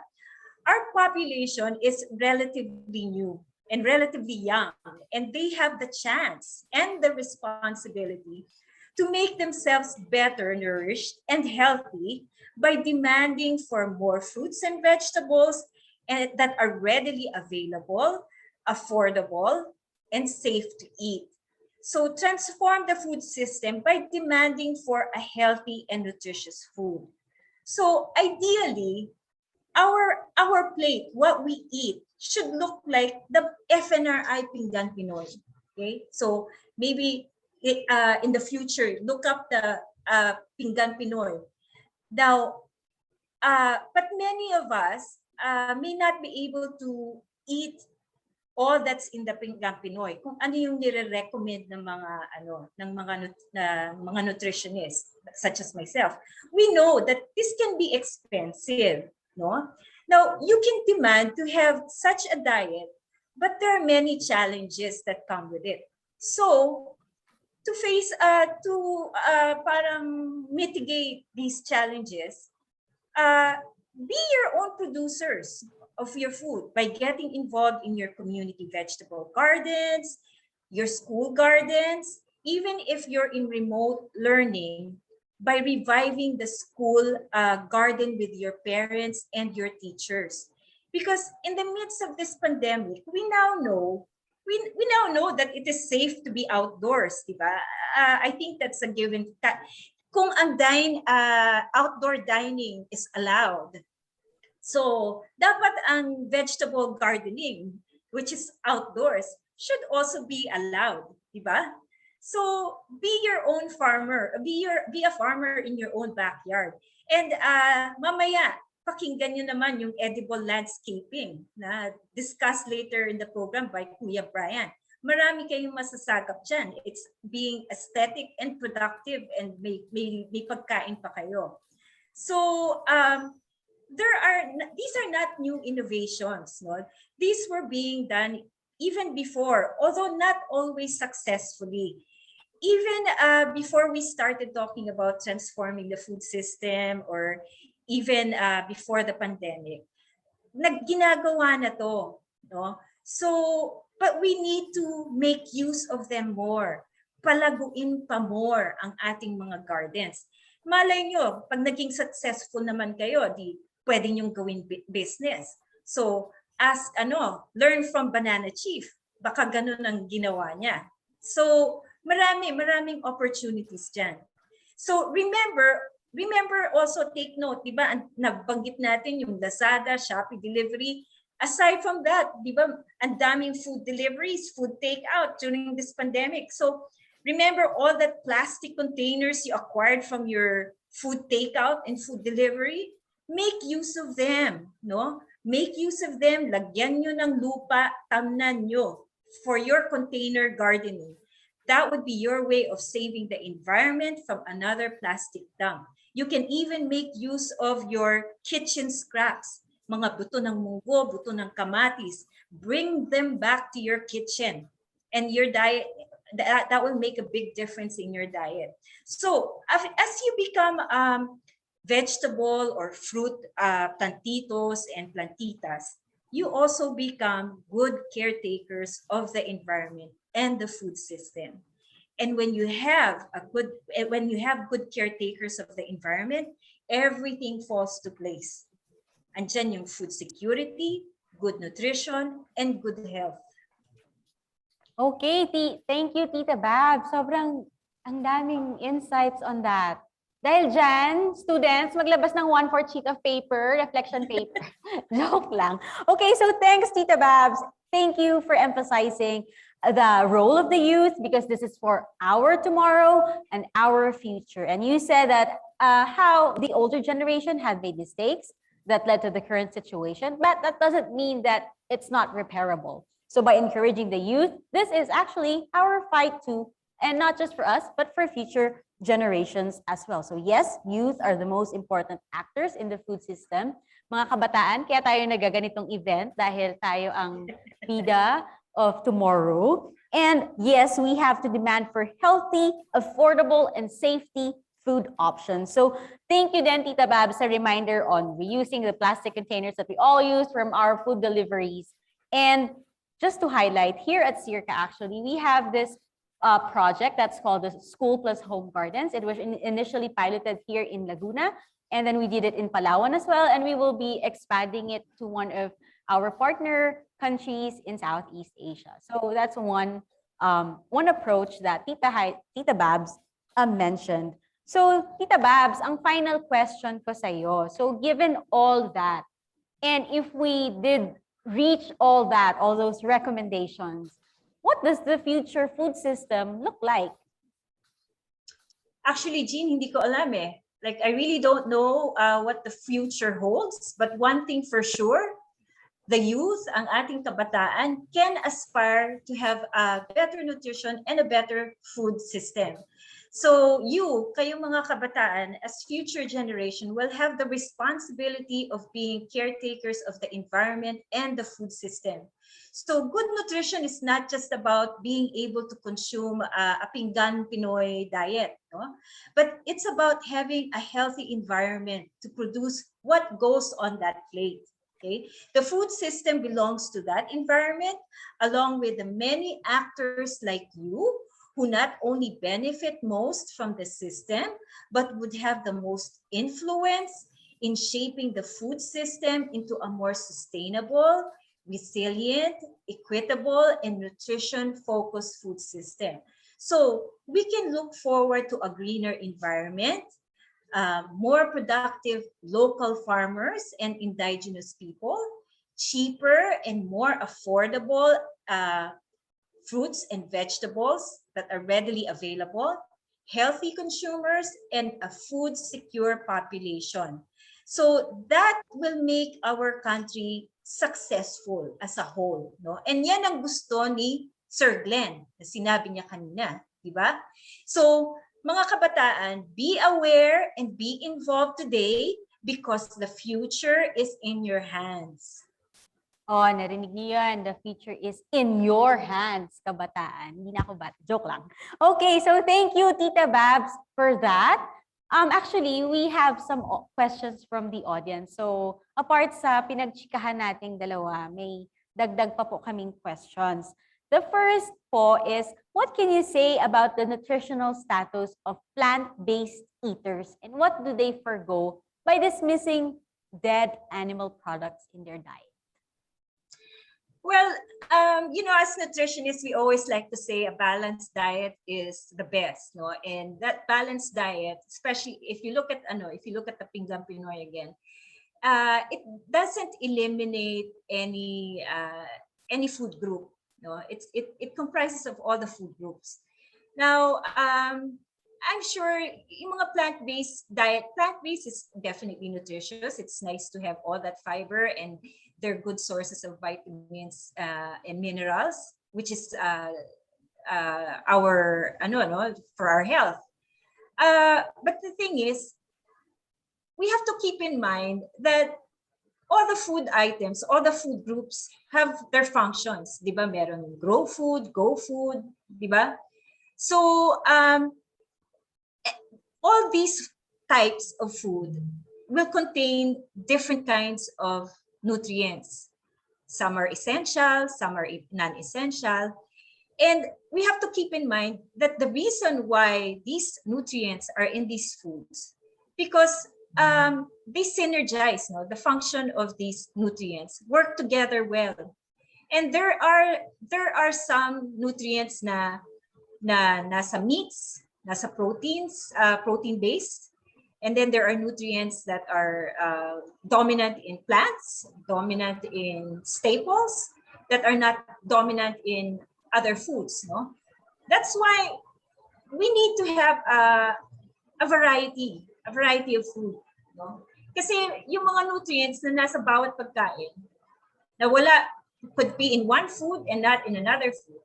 That's where the function of each nutrients come in, and they work together to come up to make us well nourished. So as a nutritionist, of course, I'll say balanced diet is always the best. All right, thank you, Tita Bab. So ayan, allowed kayong magkaroon ng variety sa food options nyo because yes, yun nga, sabi ni Tita Babs, iba-iba naman yung nutrients na napaprovide. It's different from plants, different from meat, and stuff like that. So maraming salamat, Tita Babs. I hope we were able, you guys, sige, ako na din, dahil kabataan ako, we were able to gain a better appreciation of the complexities of the food system, especially now that we are in a pandemic. Bilang mga kabataan, kailangan talaga nating pangalagaan ang ating kapaligiran. Let us continue to participate, listen, and be mindful of our choices. Okay, so now that we have an understanding on the importance of nutrition and what we could do as members of the youth to play an active role in the food system, let us move on to relating food with its intersections in other fields. And this was mentioned by Tita Babs as well. O di ba, ang exciting. Dito kasi sa SEARCA, we really promote na hindi lang pag sinabing agriculture ay basta ito pagtatanim lang at pagsasaka. No, it is not just all about farming. It is an entire system where we could all be a part of and contribute in accordance with our own niches. So to start off, we have food and business. Kung mapapansin nyo, ngayong panahon ng pandemya, ang daming nagsusulputang food businesses, all because, as explained by Tita Babs, this pandemic has shown us how vital food supply is to our daily lives. Eh, syempre, you got to hand it to the Pinoy ingenuity din naman to adapt to the times to be able to survive. But let us take a deep dive today and hear from someone who has been in the food business industry for quite a while now. So we have with us today, Mr. Raymond Vincent Aaron, who is currently the Banana Chief of Villa Socorro Farm, a social enterprise based in Pagsanhan, Laguna. It is an integrated business ecosystem that cultivates crops, manufactures food products, fabricates furniture, and promotes farm tourism. Its heart lies on the promise of empowering communities of partner farmers to live with joy, pride, and dignity. Chief Raymond is a graduate of the Ateneo de Manila University, BS Management, major on Communication Technology Management, and minor in Enterprise Development. In 2017, he finished further studies at the Ateneo Graduate School of Business with a master's in Entrepreneurship, Social Enterprise for Nation Building. He is a 2019 Man Smith and Fielders Young Market Masters Awardee for Advocacy Marketing, a social entrepreneur, a millennial farmer, and an agri-advocate. Chief Raymond, the screen is yours. Hello, hello. Yes, magandang umaga mga kabataan. So thank you sa pagpunta nyo dito today and I appreciate the time. So before I post while I'm putting up my screen, ano naman, para alam ko naman na hindi lang computer ang kausap ko. You can unmute yourself if you can real quick and then just say, hey Chief Raymond, hey Banana Chief Raymond, or you can type it in the chat box. So yeah, you can do that right now habang pinopost ko. Okay. Hey Chief Raymond. Thank you nga pala. Kumakain ka na. Okay, great. Ay na ako habang nagdi-discuss ka. Okay, let me just pull up my presentation. So yan, pwede naman kayo mag-unmute, di ba? Hey, Chief Raymond. Sana naman alam ko nandyan kayo. Okay, so other than being Chief Raymond, I am also a fourth generation farmer. So my great-grandfather, taga Iloilo, na nag-isang farmer as well, hanggat sa ako nga as a fourth generation farmer. So let me tell you a story kung ano yung aking journey sa pagiging isang farmer. Hindi siya madali. Medyo maraming pasikot-sikot ng aking pagiging farmer. So when I was younger, dinadala ko ng parents ko dun sa kanilang munting farm sa Pagsanghan, Laguna. Nung kanilang sinisimulan, so nakita niyo may mga traktor. Ayan, medyo cute pa ako ng mga panahon na yan. But I guess slowly, in the process, naging iba yung focus ko. So when I was younger, I guess during this time, sabihin na natin na lulong ako sa mga letter B ng buhay. Unang-una na B was basketball. Very safe naman. So I was into basketball. Yun yung ginagawa ko ng mga panahon na yan. And then nag-unti-unti, naging B for barkada. So napabarkada po sa mga schoolmates. Nagsimulang yan kung ano-anong mga lumalabas. Yan, beach. Well, mahilig ako mag-beach. Madalas umalis pag weekend. Kung makita niyo yung mukha ko niyan, parang galit na galit lahat. Diba? Parang nakaganon yung mukha all the time. I don't know. Siguro ganyan talaga ng mga akong nung kabataan ko may pinagdadaanan. So, be as well, yan, beer. So, bote. There was a time na, of course, growing up, medyo napapainom. Be as in babae, nagkaka-girlfriend, na nagiging yun yung focus natin sa buhay. Yung mga ibang kabataan dyan, yung mga medyo of better age, baka nakaka-relate sa mga iba-ibang pinagdaanan yan. Ako rin po ay naging bird. Kung makita niyo sa screen, nabanggit kanina ni Jean, I studied in Ateneo. Ako po yung nasa loob ng mascot na yan. So when I was in college, yun yung naging focus ko to be as well, letter B, Blue Bubble in Ateneo. So naging yan yung pinagdaanan ko in college. Pero as I was into 4th year college, dyan na ngayon ako napamahal sa isang B na business.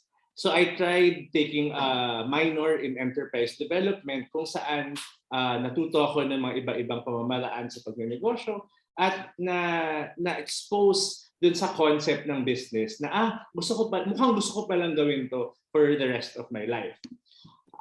So kabutihan naman is my father who was retiring from his corporate life. So nagtrabaho siya para sa iba-ibang kumpanya for 30 plus years. Sabi niya, okay, gusto ko mag-retire and go into farming. So ako ay kanyang inanayahan, maging isang farmer, magsasaka tulad niya.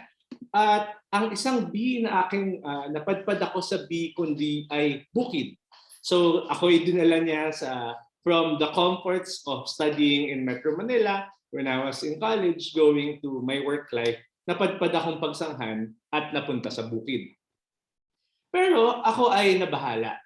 Kasi sa Philippines nga, ito ang image ng isang farmer. When you say a farmer in the Philippines, kung mag-Google kayo, malamang lalabas tong photo na to. Sinasabi ng mga tao, mahirap. We have endured 300, almost 400 years of colonialism na talagang nagpahirap sa mga farmers. Mababa ang pinag-aralan, maraming utang kasi maaring magbibili tayo ng mga pang-abono, bibili tayo ng mga kung ano-anong inputs para sa ating farms, only to find out napakababa ng presyo. Nabanggit kanina na itatapon lang pala natin yung ating mga kamatis. O kaya babagyuhin, wipe out lahat ng ating mga palay. So napakahirap ng buhay ng isang farmer sa Pilipinas. So looking at that, naisip ko, paano ba naman yan? Mag-graduate ako, niyaya ako ng father ko, magpa-farming tayo. Hindi ba hirap at gutom ang aabutin ko for the rest of my life? Sayang naman yung aking pinag-aralan ko, baka kung maghihirap at gugutumin lang sa farming. So kung kaya't napag-isipan namin, let's try to change the idea of farming na ito yung aming target market sa aming farm. Maraming tao ngayon ang naghahanap ng farm life, #FarmIsLife, go #back to basic. At lalo na ngayon, after 2 years of pandemic, tayo ay suka sa syudad. Diba? So sukang-suka na tayo sa buhay sa syudad at gusto natin makaranas ng farm life. Kung kaya, 12 years ago, around 12 years, 13 years ago, we opened Villa Socorro Farm, ang aming farm tourism site sa Pagsanghan, Laguna. Kung saan yan, ang aking unang trabaho doon. Ako ay naging GRO or Guest Relations Officer sa mga guest na pupunta sa amin sa mga farm. Sa amin sa farm. At yan, pinapakita namin ang iba-ibang mga farming practices namin. So syempre pag-aalaro, pagtatanim. But more than that, we show our guests ang aming farm-to-table meals. So this is our very special farm-to-table boodle fight. So yung kung yung boodle fight na yan, yung meron niyang inasal ni Tay Manuel, pinalaman ng tilapia ni Mang Natnoy, inihaw na liempo ni Aya Evelyn, at yung very famous dish namin, ginataang puso ng saging ni Kuya Toto. So yung puso ng saging galing sa farm, yung gata galing sa farm, yung sile galing sa farm, and lalo na ngayon, you'll see later, even yung vinegar actually comes from the farm. So it's a very farm-to-table boodle fight. Unfortunately, because of COVID, hindi namin pwede gawin yan muna for now. Naka-plated muna yung mga meal. But hopefully, sooner rather than later, makapag-serve na ulit kami ng boodle fight. Other than mga ganyan mga tanim namin sa farm, meron din kaming livestock. So, nabanggit kanina ni Miss Amy yung, I think, baboy damo. So kami rin ay may mga black pigs sa farm. All banana fed. Maybe banana, ibang mga dahon, at mga gabi na meron kami sa farm. Yun lang ang kinakain niya. So we can very much say these are very natural pigs na pwedeng iletsyon. So when we have bigger groups, tulad kanina, na gusto mag-boodle fight, gusto maghanda, ay nagliletsyon din kami nito mga black pigs na meron kami sa farm. Napakasarap po niya. So very lean dahil nga wala siya masyadong, dahil ang kinakain lang niya ay saging. And as a farm tourism site, syempre kailangan maengganyo yung mga guests namin pumunta sa amin. Meron din kaming ilog doon sa property kung saan pwede silang maligo. If you see sa may likod, it's overlooking Mount Banahaw. So ganda, napakagandang opportunity for guests to really go in the farm. Yan, so isa rin sa mga attractions namin. We have a man-made forest dahil may yung father ko nagtanim ng mga mahogany trees 20 years ago. So habang naglalakihan na sila, we do promote forest bathing, o kung saan yung mga guests pwedeng umikot, pwedeng i-hug yung mga puno, yapusin mo ako na parang jowa mo. So parang yung mga walang jowa dyan, yung mga single, at least pwedeng yung puno na lang muna during their visit. It transfers their energy towards us. Parang yung mga ginagawa sa atin ng mga jowa natin. So bukod sa bee na yan, na bukid, slowly ako rin ay namulat sa isa pang potential bee, which is bananas. So naniniwala, medyo happy ako, maraming mga Calabarzon, maraming mga from Calabarzon na tayong participants. So mukhang hindi ako mababato dahil sa sasabihin kong to. And regardless, nasa Zoom tayo, so hindi niyo ako pwede batuhin. Kung live talk sana, pwede.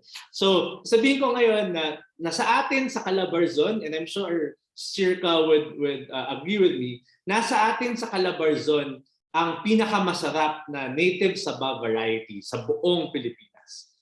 Okay? So again, nakamute kayong lahat, so pwede kong sabihin yun. Walang pwede magreklamo.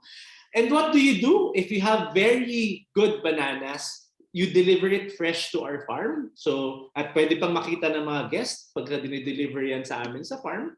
And we make it from plant to pack within 24 hours. Add a very good process to the bananas, the very good bananas. And now, yung 60 cents na saging, yan ang parang going rate, yan ang pinakabilihan ng isang pirasong saging. You add a process to it. And now, yung saging mo becomes a pack of banana chips. We can now buy it from our partner farmers ng 1 peso 20 cents kasi pwede na namin ibenta yung kinakain ni Jean kanina na isang pack ng banana chips ng 20 pesos. So imagine the value addition from 60 cents to 20 pesos. Huwag niyo na akong ipag-math. Binagsak ko yun. So kung ilan mang X times yun from 60 cents to 20 pesos, may calculator naman kayo. You can do the math.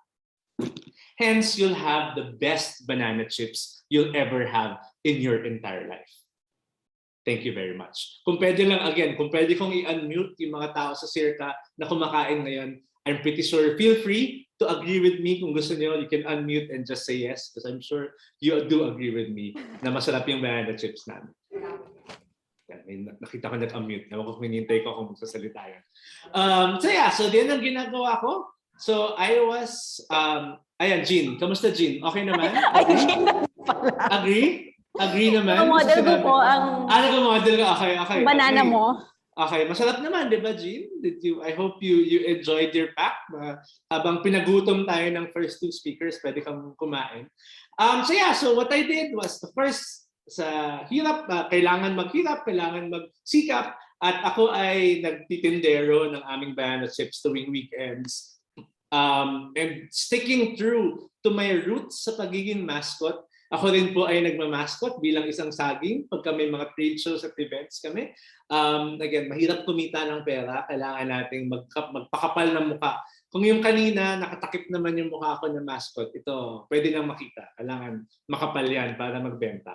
But I guess what I can say is because of all this hard work, ay nakaabot kami sa iba-ibang mga tindahan locally through the years na we've been doing business. But more importantly, we can now sell our products to 18 countries all over the world. So I would like to be very proud na nandun kami sa New York kung nasaan si Tita May, si Tita Amy. Nandun kami sa New York.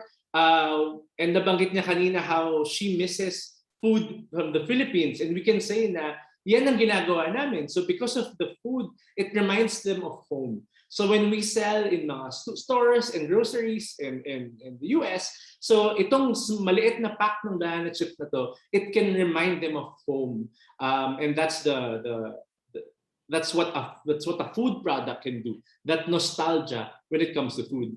My favorite scene, kung napanood niyo yung movie na Ratatouille, it's a French film, it's a French food film. Pero nung kumakain siya ng Ratatouille, yung guy naalala na yung nanay niya na nagluluto ng ratatouille pa sa kanya as a kid, di ba? Yung pagkakain niya, Mama. So that's the power of food para sa atin. One bite can bring you years and years back.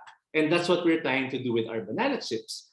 But more than that, kung meron tayong Korean food craze dito, I'm sure baka nakakain na kayo ng yung mga Korean na almonds na bibili dito, or even yung mga ibang Korean snacks na napapanood nyo sa mga Korean novela at Squid Games na nakikita nyo, or yung mga manginginom dyan na kapag soju kayo. We are proud to say na yung mga counterparts ng bagets sa Korea ay kumakain rin ng products from the Philippines, from Pagsanghan, Laguna na banana chips. So it's not just nostalgia, but now across the different country, we bring the flavor of the Philippines para sa kanila. So we're very proud to say that there's also a banana chips craze doon sa Korea. And then kasama na rin nun, again, adding even more value to bananas is that yung mga waste products na saging, yung mga hindi namin nagagamit para sa banana chips, we ferment them and make them into sa banana cider vinegar. Ayan yung ginagamit namin kanina para dun sa ginataang puso ng saging ni Kuya Toto. So we're practically zero waste kasi yung hinahihinog para sa cider, yung mga balat, pwede namin gamitin for other projects. Even the trunk ng saging, we partnered with DOST. We're making banana fiber out of them. So we're really trying to make it zero waste, not just on the food, but also other uses of banana plants. And to even go further, we're launching other brands. This naman going into corn. So we have our Farmony Farm to Snack Wasabi Shoyu Corn Pops. So this is a more premium line that we launched para naman to mostly for our partners that are in Europe na nakakabenta rin tayo doon. Really offering flavors. Ano na to? Medyo mix na to. Kasi imagine the corn or cornix, actually, we call it corn pops para medyo social. But it's actually cornix na nakasanayan natin from the Philippines, but adding in a Japanese flavor of wasabi shoyu and offering it to the Western world. So now humihiram rin tayo ng mga flavors sa iba-ibang mga parte ng mundo and offering it out there. Bukod dyan, we also had a pandemic project kung saan because of the pandemic, we had time to do more R&D. And more than just the food, this is actually to help our partner farmers. Ngayon, because of climate change, napakalakas ng mga recent na mga bagyo sa atin. So ngayon, kung bagyuhin man ang saging na tanim nila sa taas, is meron silang mga kamote na nakatanim sa ilalim ng lupa, na matumba man yung mga saging, pwede silang mag-harvest ng kamote, sustainable income for them, at ginagawa namin itong kamote chips para sa mga, again, mga stores that we sell to. Okay, so outside din bananas, isa rin sa akin na-realize that more than that, isa pang B na pwede kong bigyan ng pansin would be ang ating bayan or ang community. So we have our 2020 vision, as mentioned earlier ni Jean, is that we want to empower our communities of partner farmers to live with joy, pride, and dignity. Now, let's bigyan natin sila ng dignidad as farmers. And how do you do that? Challenge kanina ng previous speaker was that about food systems and about youth going into farming. And what we say is that, for me, it's simple, but it's hard to do. Simply put, how do we encourage the youth to get into farming? Kailangan may pera sa farming. So it's not a sexy way of looking at it, but a very straightforward way na bakit ko naman gugustuhin mag-farming kung alam kong ikahihirap ko lang naman ng pagsasaka. Kung nakikita ko na yung magulang ko nag-farming at hirap na hirap sa pagsasaka, only to find out nga mga baon sa utang, babagyuhin. So it has to be a profitable, sustainable profession para pwedeng ang youth would be to get to go into farming. So what did we do? We wanted to make sure we are a social enterprise in the business of integrated, value-added, entrepreneurial farming, but at the end of the day, finger heart, with a heart. So what do? We partner with our partner farmers all over Pagsanghan, as Laguna, as well as our mga neighboring towns. Yan si Kuya Willie, magde-deliver sa amin ng saging. It's like 4,000 pieces. Magde-deliver siya, naka-tricycle. I really like this photo na kitang-kita niyo yung pagkabarako ni Kuya Willie. And then yan si Nanay Elda, 1,000 pieces to deliver ng naka-pedicab, pangdagdag baon lang daw ng kanyang apo. Speaking of apo, si Totoy, sinasabayan yung tatay niya magde-deliver isang kabayo na 1 horsepower delivery ng 1,000 pieces. Again, similarly, delivery na sa amin. Kaliwaan yan, we pay them. Meron na siyang pang konting baon pagpasok ng school. And yeah, we're proud to say we have 202 partner farmers kung saan we purchase their produce. May sustainable livelihood sila kasi ngayon hindi na sila kailangan itapon yung mga produce nila kasi alam nilang bibili namin yan. We also do our sa Banana Grower Summit in Pagsanghan wherein we invite different stakeholders in farming and whatever in the supply chain and the value chain para mapag-usapan at mapagtuunan ng pansin ang pagsasaba. Sabi nga namin, hindi lang siya pagsasaka, kundi ang pagsasaba o pagtatanim ng saba.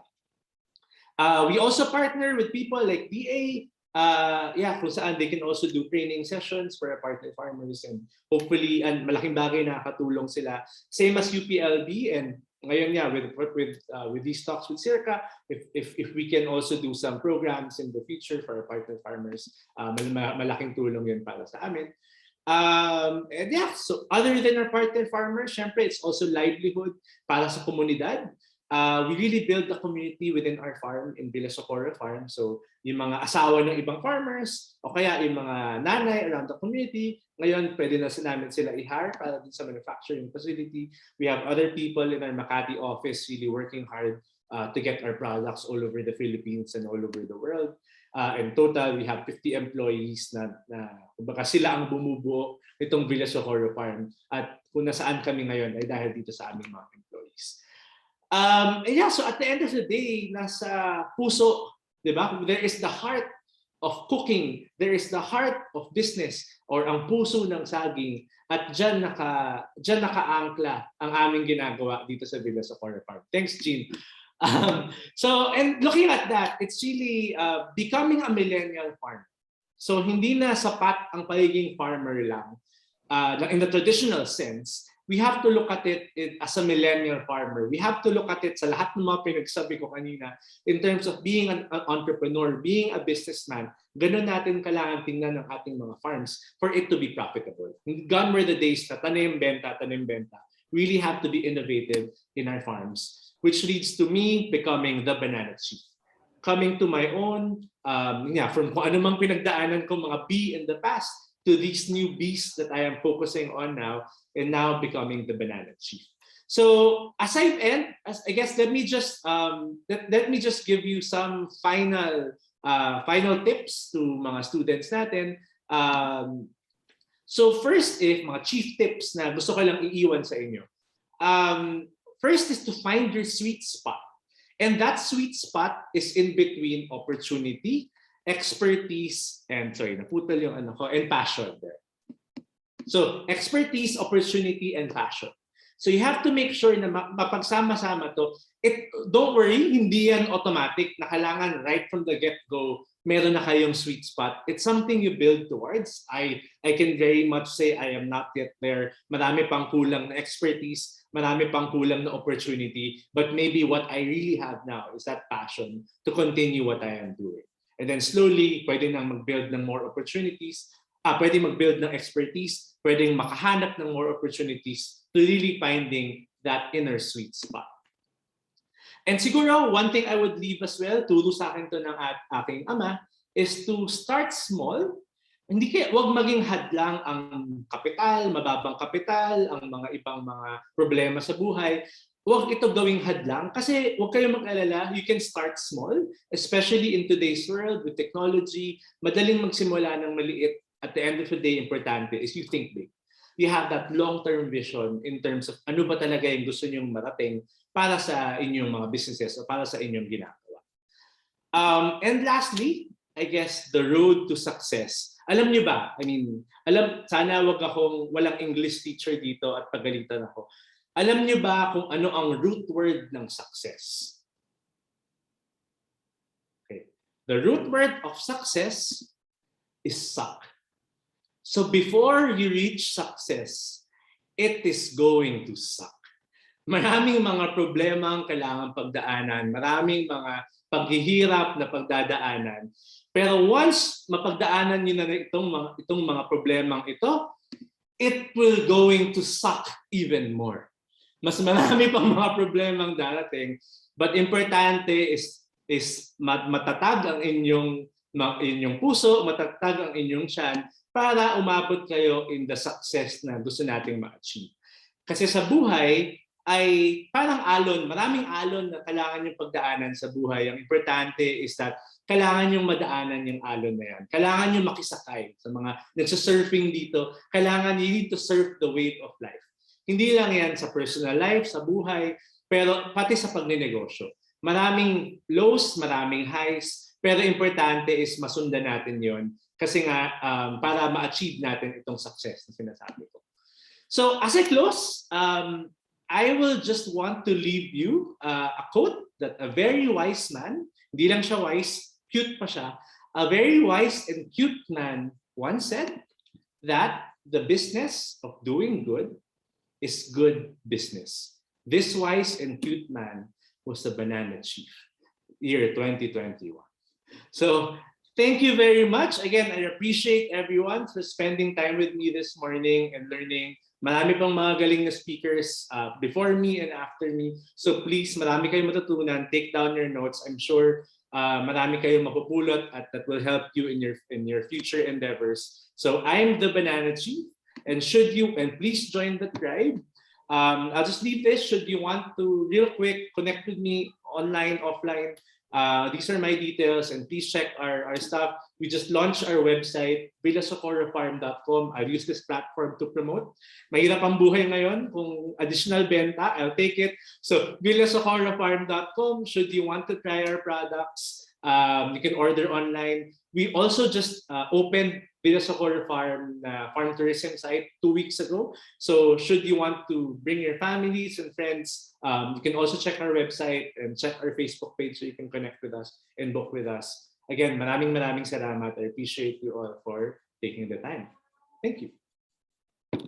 All right. Thank you, Chief Raymond. I've noted here so many things from the things that you presented. First, thank you for your honest sharing about your journey from, when your dad invited you to join the farm and you were like, why do you want me to go to the farm? And I like that you highlighted the importance of value addition.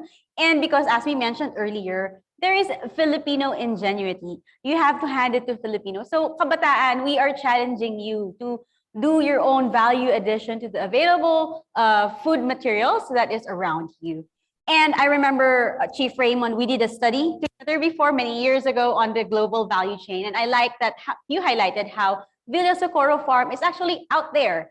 And this is also in line with what Tita Amy Besa said earlier, that bringing the Filipino food out there is part of making our identity. So, may pera sa farming. Thank you for saying that. And thank you for the wonderful photos that you shared. And ayun, salamat, Chief Raymond. Gusto ko na tuloy thank you for sharing the bees in your life that led you to food business. Thank you for that very insightful story and for encouraging the youth to keep on feeling to find their sweet spot.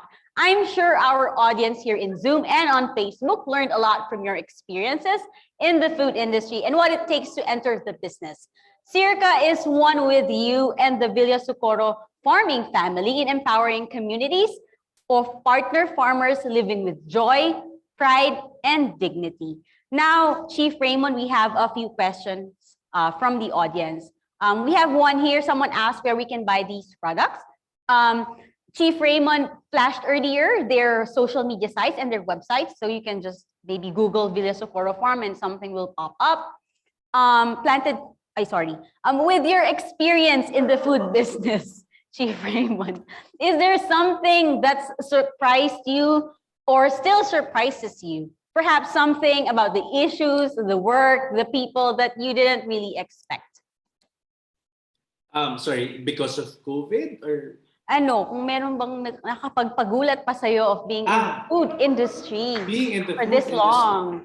Perhaps something about issues with work, people, something you experienced during this time of pandemic? Well, people would always be an interesting portion of business. Parang it's quite easy to maneuver like food, how to cook, how to do business. People is always an interesting side because you can't really control people so much. Yeah, always it's a side wherein it's quite interesting and difficult, if I may say, all the time. But siguro, let me stick to food. I'm always surprised and amazed by the Filipino ingenuity, like you said kanina, and how we blend in flavors. And it's so amazing how we have ube, cheese, pandesal, how we have all these innovations in food, like avocado with chocolate and different local flavors. What do I have here? I have a Tio and Filo chocolate that has adobo flavor. So parang ganun. So I think Filipino ingenuity in terms of food has so much potential, and I was very inspired by Miss Amy's presentation, knowing that we can really go a long way all over the world. So not just what we're doing, even from a restaurant side, from the craze for ube on purple yam. It's very interesting and amazing how much more we can do with the Filipino food going out to the rest of the world. And sorry, Right. and to close na, I would say sometimes it's a frustration that we feel we are underappreciated locally. Kasi like some of the local flavors, we Filipinos are so used to it na mas gusto natin yung imported, di ba? Parang there's always that stigma na parang pag imported to masarap. But here we are competing in the global landscape, being admired or being tinatangkilik sa ibang countries, yet not so much locally. So yeah, I hope we also get to start eating more local food so that other local businesses will also thrive. All right, thank you, Chief Raymond. So actually, hamon yun sa ating mga kabataan. How creative can you get in furthering the Filipino food identity? So thank you, Chief Raymond. Okay, so kamusta naman ang ating mga audience dyan? Buhay pa ba kayo? Our Zoom participants peaked at 238, while our Facebook viewers peaked at 473. So to check kung andyan pa kayo, kaway-kaway naman dyan at magpainit ulit tayo. Heto ulit ang isang quiz. Okay, ang premyo na makukuha nyo, event shirt plus aking ida-demo, a set of banana chips from the banana chief himself. Ayan. from Chief Raymond from Villa Socorro Farm. Again, isa sa FB Live at isa po sa Zoom platform ang mananalo kung sino ang pinakaunang makakasagot ng aking tanong. Ang tanong, saan located ang Villa Socorro Farm? So just key in your your answers in the Facebook chat comment section and the Zoom chat box.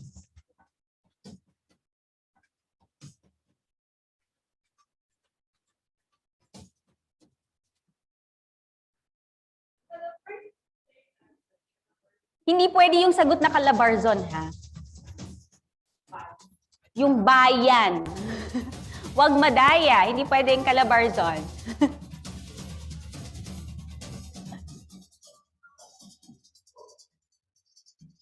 All right, we have a winner. Thank you. We will reach out to you and you will receive merch from us and this food plate from Chief Raymond and Villa Socorro Farm. Okay, so nawala ako sa screen. Ayan po. So, lipat naman tayo ngayon sa food and arts. O, di ba? Yes, arts. Kahit ako ay sobrang curious dito. Kaya naman we are fortunate to have with us today Mr. John Brian Lawas. Kuya John is a graduate of Bachelor of Science in Development Communications from the University of the Philippines, Los Baños, or UPLB. Batang-bata at fresh na fresh from the class of 2019. Presently, he is one of the University Research Associates of the Edible Landscaping Team based in the Institute of Crop Science, College of Agriculture and Food Science in UPLB. And like many of us, Kuya John is a plantito too, so he is also an advocate of responsible food production and consumption. Kuya John, you may now take over. Thank you very much, Ate Jean, for that wonderful introduction. So before I start my mini lecture this morning, let's go to menti.com. So I will share a link to Menti na click nyo lang yan, then ma-redirect kayo sa browsers nyo. So I'll share my screen. So this is a mini game. So I want to know kung sino mga nakasama natin ngayong umaga.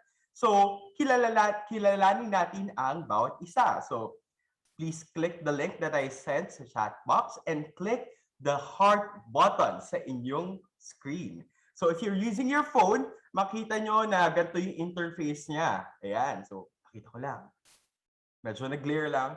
So, i-click nyo. We are 22 in our Menti room. So, sana maka 100 man lang tayo. So, those audiences watching through Facebook, ay sumali din po tayo. So, the link is provided sa ating chat box dito sa Zoom, but I'll try to share it din sa Facebook.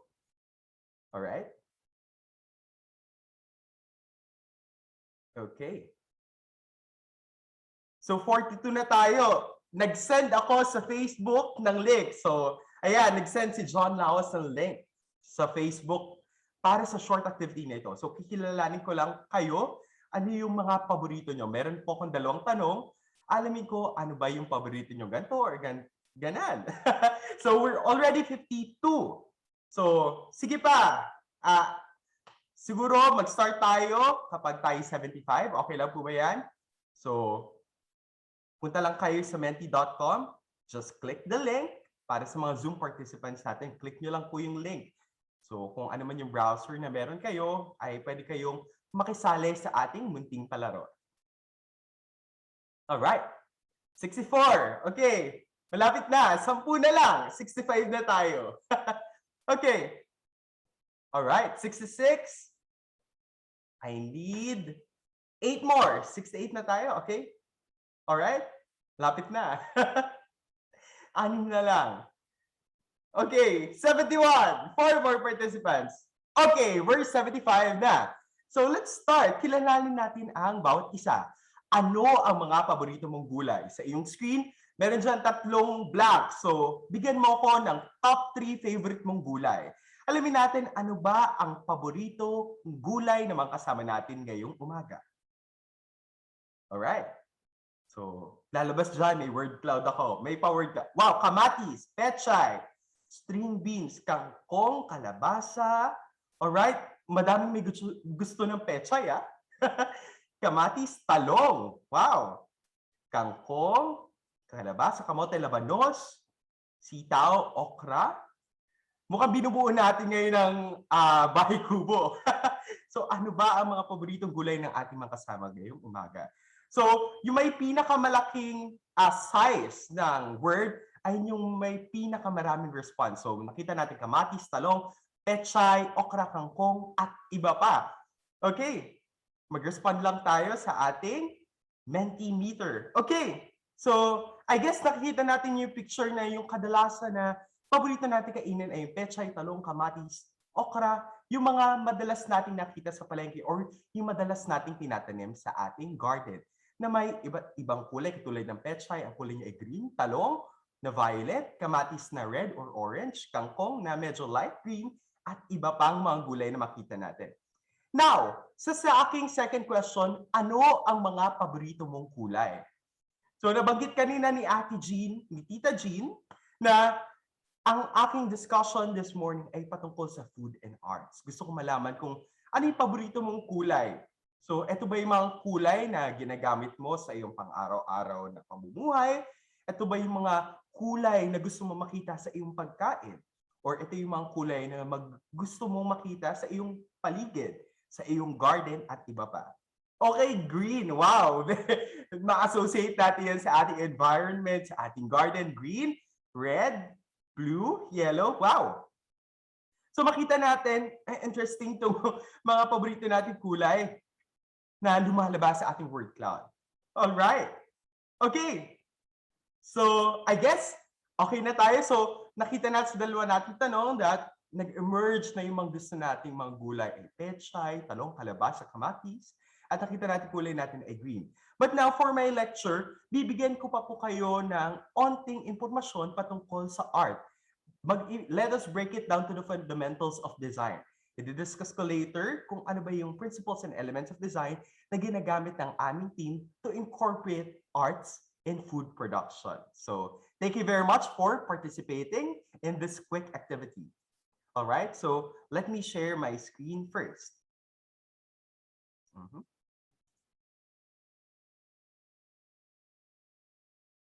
Okay, kita na po ang aking screen. Alright, nakita ko na. Now, magandang umaga po muli sa ating lahat. Isang masagana, malusog at makulay na buhay. Ako po si John Lawas. You can call me Kuya John. Ako po'y mula sa Edible Landscaping Team ng University of the Philippines sa Baños. Ngayon, bago tayo magsimula, kilalanin muna natin kung ano bang edible landscaping. So, edible landscaping, ito po ay ang isang approach kung saan pinagsasama natin ang science ng crop production. Ito po yung siyensya sa likod ng pagpapalaki ng ating mga halaman sa ating farm, sa ating backyard garden, or sa ating ornamental garden sa ating loob ng bahay, sa mga plantito at plantita. And of course, the art of landscaping and garden designing and planning. So itong dalawang prinsipyo na ito, yung siyensya ng crop production at ang arte ng pag-design at pagla-landscaping ay pinagsasama natin to create an innovative and creative crop production technology. Moving on. In edible landscaping, we use vegetables, fruits, medicinal plants, and herbs. Makita nyo, hindi lang siya yung typical na kulay green na halaman or edible plant. Ginagamit natin combination ng different colors that is available sa ating genetic diversity ng ating mga vegetables and fruits dito sa Pilipinas. Napaka-diverse na mga crops natin dito at may mga dinedevelop ang ating mga scientists na different varieties na nagkakaroon ng variation sa colors at sa itsura ng ating crops. Pero in edible landscaping, of course, gusto din natin isama ang ating mga ornamental plants. But there's a rule, 70-30. 70% edible, at least 70%, then at most 30% na ornamental plants. So at least you have an idea, how do we do this edible landscaping? So I want to share with you the 4 goals of edible landscaping. We call this the 4 Ks of edible landscaping. Ito ang aesthetics, functionality, health and wellness, and self-sufficiency. 4 Ks, kagandahan, kapakinabangan, kalusugan, at kasapatan. Babahagi ko sa inyo po ang una, aesthetics. We want to create beautiful and attractive environments that will encourage our neighbors, yung mga dumadaan sa ating offices na mag-engage sa gardening. Siyempre, makita nila, katulad dito sa amin sa UPLB, nakita nila yung demo garden namin na, ano kaya yung garden na yun? Mukhang garden siya sa England kasi gumagamit siya ng iba't ibang hugis ng halaman na makikita natin sa typical landscape. So, na-encourage sila and na-entice sila na magtanong at mag-practice ng EL. Next is functionality. So, aside from having a good view in our homes, we want our gardens to have other functions. Depende na lang sa kagustuhan natin. Pwede itong place for learning, relaxation, and meditation. So, share ko lang, SKL, ang SEARCA nakipag-partner din sa team namin for their School Plus Home Garden dito sa Laguna, yung pilot na implementation. So, meron akong papakitang ilang photos dun sa isang site nila sa Pila, Laguna. Next, of course, we want to create an awareness sa mga bata to eat vegetables sa murang edad pa lamang. Kasi nabanggit nga kanina ni Ma'am Tin Season na may problema tayo sa Pilipinas, binanggit din ng World Bank na it's been 30 years na ang problema natin sa nutrisyon sa mga kabataan. Marami pa rin ang stunted at wasted na bata. Dahil na rin ito sa kakulangan sa access sa food na nabanggit din ni Ma'am Tina, may problema sa food system natin. So, through edible landscaping, of course, we want to encourage our children na mag-partake sila sa gardening activities. And in turn, ma-encourage natin sila kumain ng gulay. And of course, pwede din ang EL na mag-serve as a therapeutic activity for our elderly. So, of course, gardening is a therapeutic activity. Of course, it's good for our mental health as well. Kaya nag-emerge din yung mga plantito at plantita for plant care and maintenance sa ating bahay. Next, lastly, self-sufficiency. So, aside from having a good view as well, it will ensure us a reliable source of safe, sufficient, and nutritious food, even times of crisis. So, especially right now, nabanggit nga, hindi tayo nakakalabas. Yung mga orders natin sa Shopee at Lazada ay natigil. And even ang malalang problema ay natigil ang delivery ng food.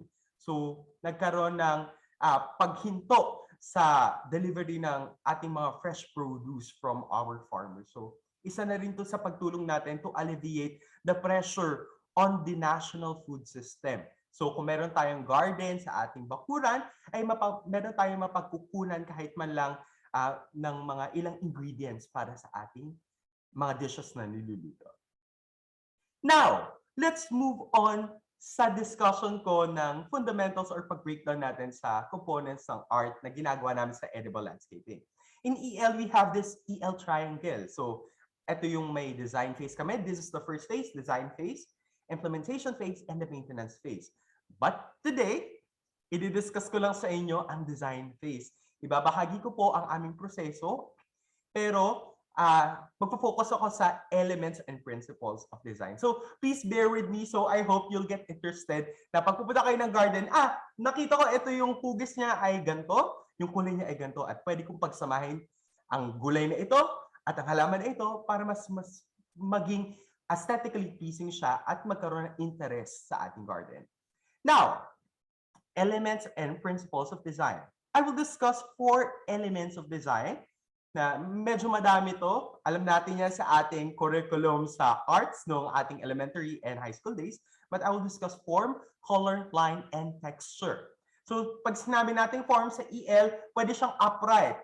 Gagamit tayong mga halaman na patayo, pwede yung pakalat or spreading, or pwede yung rounded katulad ng cabbage na ito, cauliflower, etc. So pwede tayong mag-mix and match. Katulad na sa isang artwork, we use different forms or even one form, depende na lang sa atin.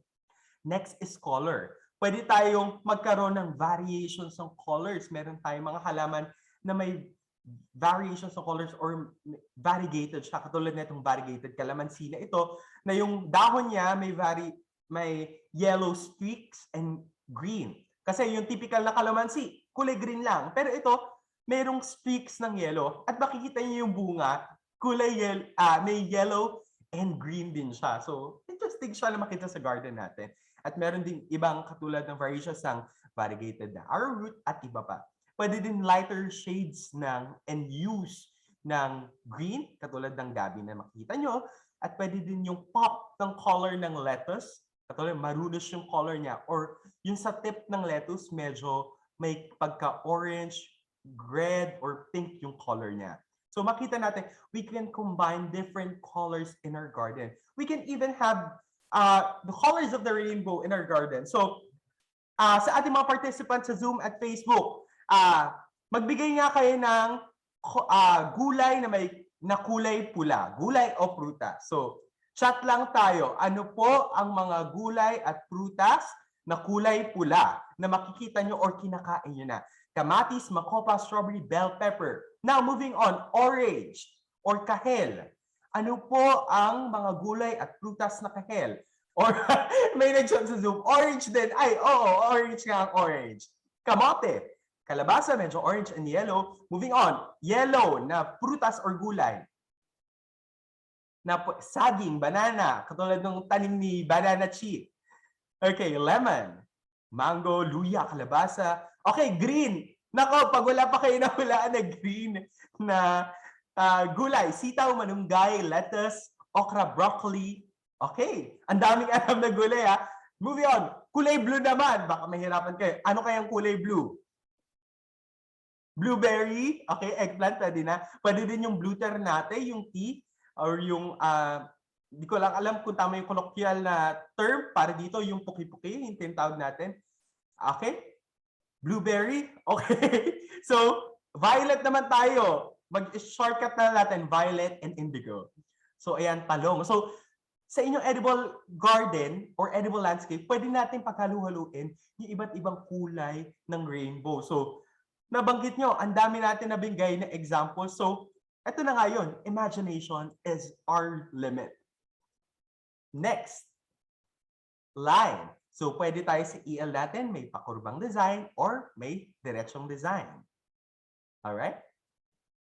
Texture, pwedeng pino, yung mga halaman natin, katulad ng appearance na itong lemongrass, or rough. So, we can achieve texture, later yung contrast, pwede siyang pagsamahin natin yung texture ng smooth at rough. So, recap tayo. We have the 4 elements of design. We have form, color, line, and texture. So, sa principles naman ng pagdidisenyo, ito yung paghahalu-haluin natin yung mga elements of design na nabanggit natin.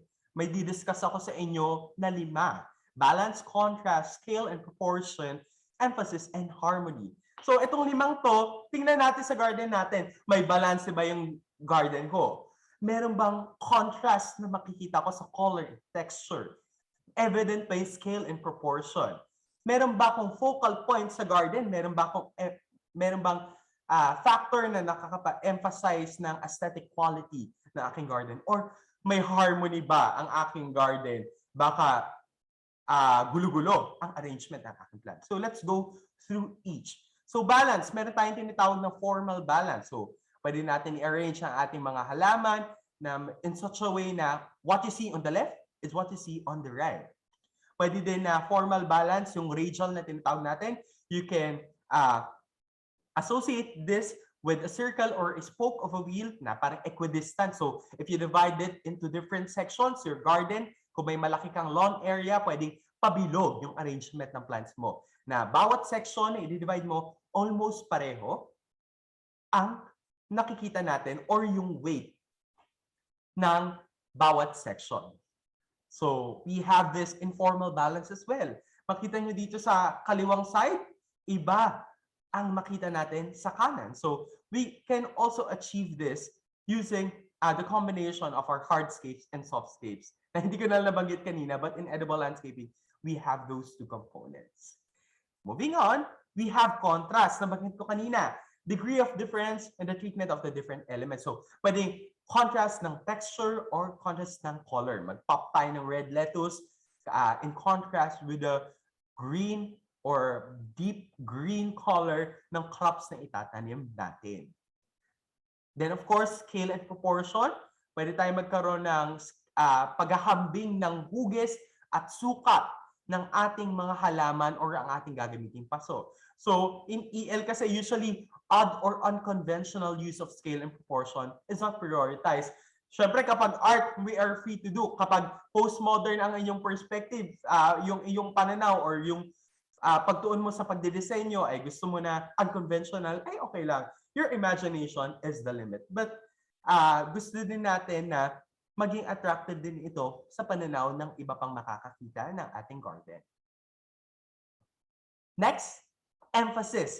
Of course, we want to have a central point sa ating garden. Ano ba yung prized ornamental plant mo? Baka si Tita Babs ay meron siyang bougainvillea sa garden na gustong ilagay na, pag nakita ko, garden yun ni Tita Babs or garden yun ni Ma'am Amy sa New York or garden yun ni Tita Jean or garden yan ni Tito Glenn. So, makita natin na importante din magkaroon ng accent or focal point ang ating garden. And last but not the least is harmony. So, without harmony, there will be chaos. Kapag walang pagkaugnay-ugnay, ang lahat ng bagay ay magkaugnay, ecological principle, nabanggit din kanina yan, magkakadikit ang lahat ng bagay. So, dapat may pleasing relationship between the different elements or parts of our garden para maging isang buo ito. Hindi siya segmented. So, importante in an artwork, there is harmony. Yung iba, merong dissonant aspects ng kanilang art, pero okay lang din naman yun. But in harmony, ang tinutuon ng pansin natin dito ay pagkakaugnay-ugnay ng ating mga halaman. So, with the different elements and principles of design that I have mentioned earlier, let's go through the design ideas that our team has planned or designed throughout the year. So, we treat each EL garden na na-create namin as an artwork. So, we use the elements and principles of design that I have shared earlier sa paggawa ng EL garden. Of course, taking into consideration the science behind growing our own food. Baka magkaaway yung mga halaman na pinagtabi natin. So, may mga konsiderasyon sa pagdedesenyo at pagpaplano. Pinaghahalo natin yung siyensya ng food production at ang art ng pagpaplano. Now, papakita ko na different types of garden and I hope you'll appreciate it at magkaroon kayo ng inspiration para sa inyong communities or sa inyong mga bahay. Types of garden according to scale. A residential, educational, institutional, and public garden. So makita nyo, ito 100% edible garden yan. Hindi ko lang pwede sabihin yung pangalan na may-ari nan, but isa siyang residential type ng garden na nag-utilize ng different herbs and spices and different vegetables sa kanyang garden. Next is an educational garden. Ito yung binanggit ko kanina, yung school plus home garden in Labuin Elementary School sa Pila, Laguna. So before the pandemic, talaga yung mga estudyante, it serves as a learning site, not only a source of amendment for their nutrition program, but nagiging learning site din ito and living laboratory for our kids. An institutional garden sa inyong workplaces, you can also create an edible landscape na maging main attraction ng inyong farm. Pwede sa farm ng Villa Socorro magkaroon ng edible landscape sa unahan ng kanilang entryway na ma-encourage or matatakam yung mga mga visitors natin na pumunta pa at i-explore pa ang ating farm. Now, next po, a public garden. Sa Baguio po ito, in-establish namin ito before the pandemic. Unfortunately, hindi pa kami makabalik, but bibisita kami soon. So makita nyo, in public spaces, we can also create artworks through edible landscaping. Now, types of garden na may tema. So pwedeng salad garden, an herb garden, a vertical garden, or a square foot garden. So, a salad garden, pwede ka magtanim ng mga lettuce mo dyan, kamatis, different herbs and spices that you can put in your conventional salad or baka may paborito kang design or may paborito kang ingredient para sa iyong salad. Or an herb garden, magtatanim ka dyan ng dill, rosemary, thyme, basil, na paborito ko basil, oregano, etc. So, pwede kang magkaroon ng themed garden but taking into consideration the design elements and principles I have mentioned earlier. Of course, a vertical garden. Ito ay ornamental siya. Medyo ginamit namin ito for an exhibit. And of course, a square foot garden na pwede sa isang square foot, magtanim ka dyan ng halaman na pwede mong kainin. Of course, your edible plants. Pero, kailangan may aesthetic quality pa rin siya. And ito na yung pinaka-last, baka nakaway na sa akin si Ate Jean. Types of urban garden. Ito pong mga urban garden designs na ipapakita ko sa inyo ay bahagi po ng Edible Landscaping Starter Kit. So these designs were designed to encourage people living in urban gardens to maximize their spaces. Kasi napakaliit lang, of course, with the rise of urbanization, of course, onti limited yung space natin for recreation, for gardening, etc. So we have our balcony, pocket container, and a community garden design.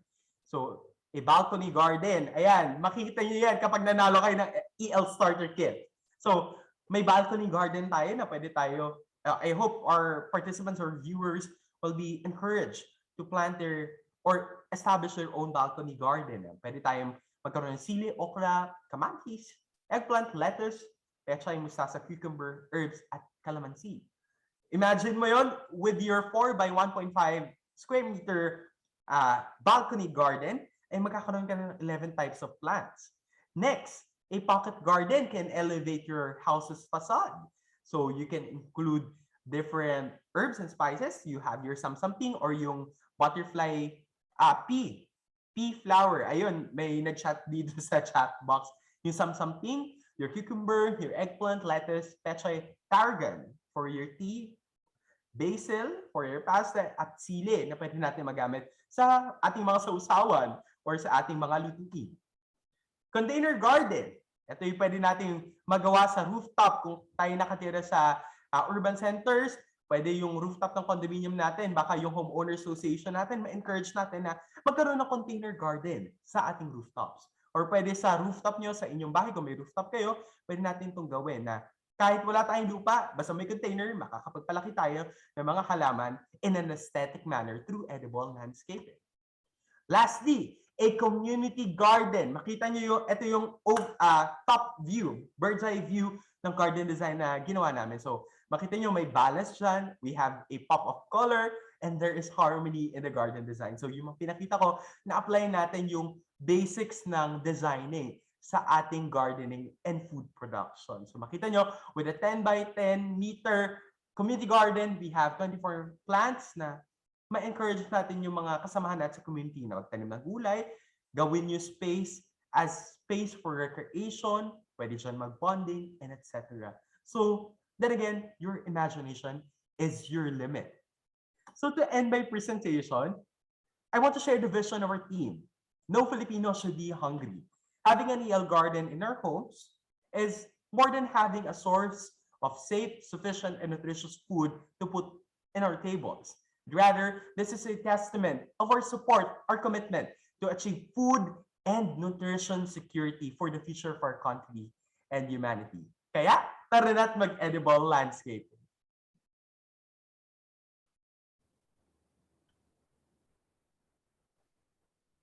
So here are our contact information. So if you want to partner with us, just shoot us a message. Ako mismo ang sasagot sa inyo. Sabihin niyo lang, ako po umattend ng Pistang PagKaPinoy noong October 23. Then I would gladly answer your queries. Thank you very much.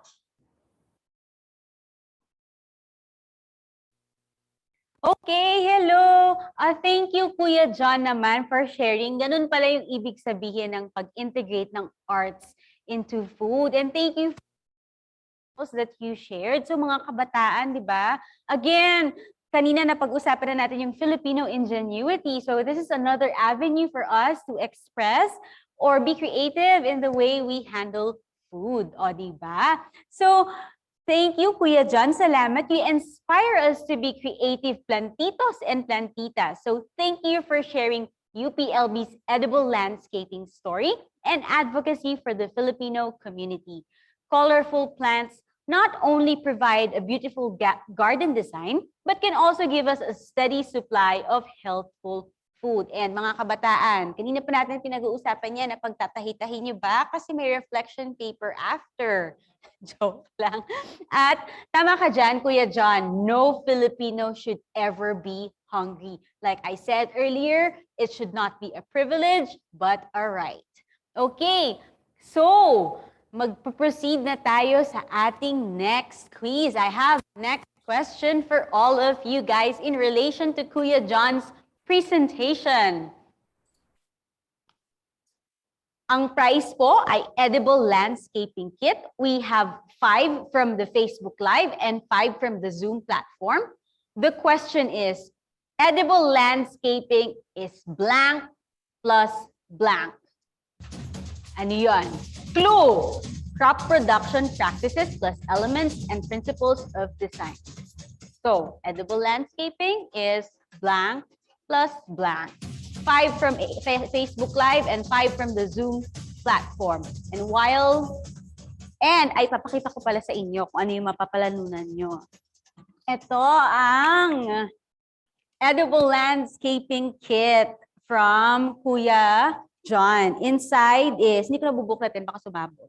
Pero ganito yung marireceive nyo, di ba? So 5 from Facebook and 5 from Zoom.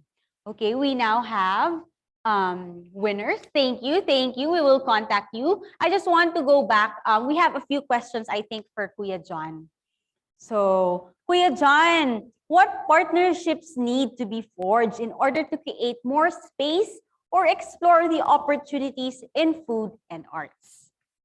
Siguro, Ate Jean, siguro kami sa team namin, we are currently partnering with civil society organizations in Metro Manila. And we partner with the local government units. We disseminate, or we send out EL starter kits with them, so they will be inspired of the potential of having green spaces, most especially on the green spaces in Metro Manila and urban cities. So I think it's important to have a multi-sectoral partnership. Of course, the government, civil society organizations, individuals, of course, and other influential people, of course, to introduce or ma-impluwensyahan natin yung ating mga kababayan na magtanim ng ating mga gulay or to produce our own food in our own homes. Ayun. All right. Thank you, Kuya John. So basically, you know what? It's a multi-stakeholder thing. It's a campaign and a movement para magawa natin yon. Okay, thank you, Kuya John. Now, let us move on to another interesting food intersection. Ano ba yan? Lahat na lang interesting. Ang ganda-ganda naman ang fiestang to, di ba?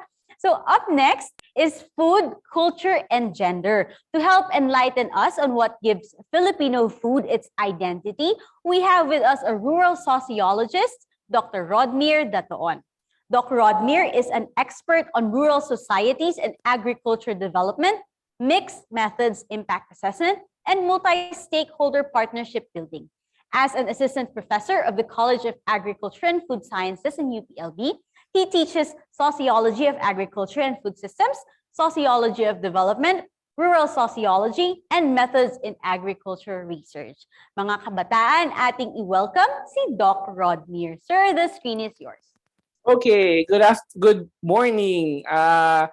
Siguro sana masigla pa tayo and dapat kayo maging masigla dahil in my presentation, merong mga nakatagong mga quizzes.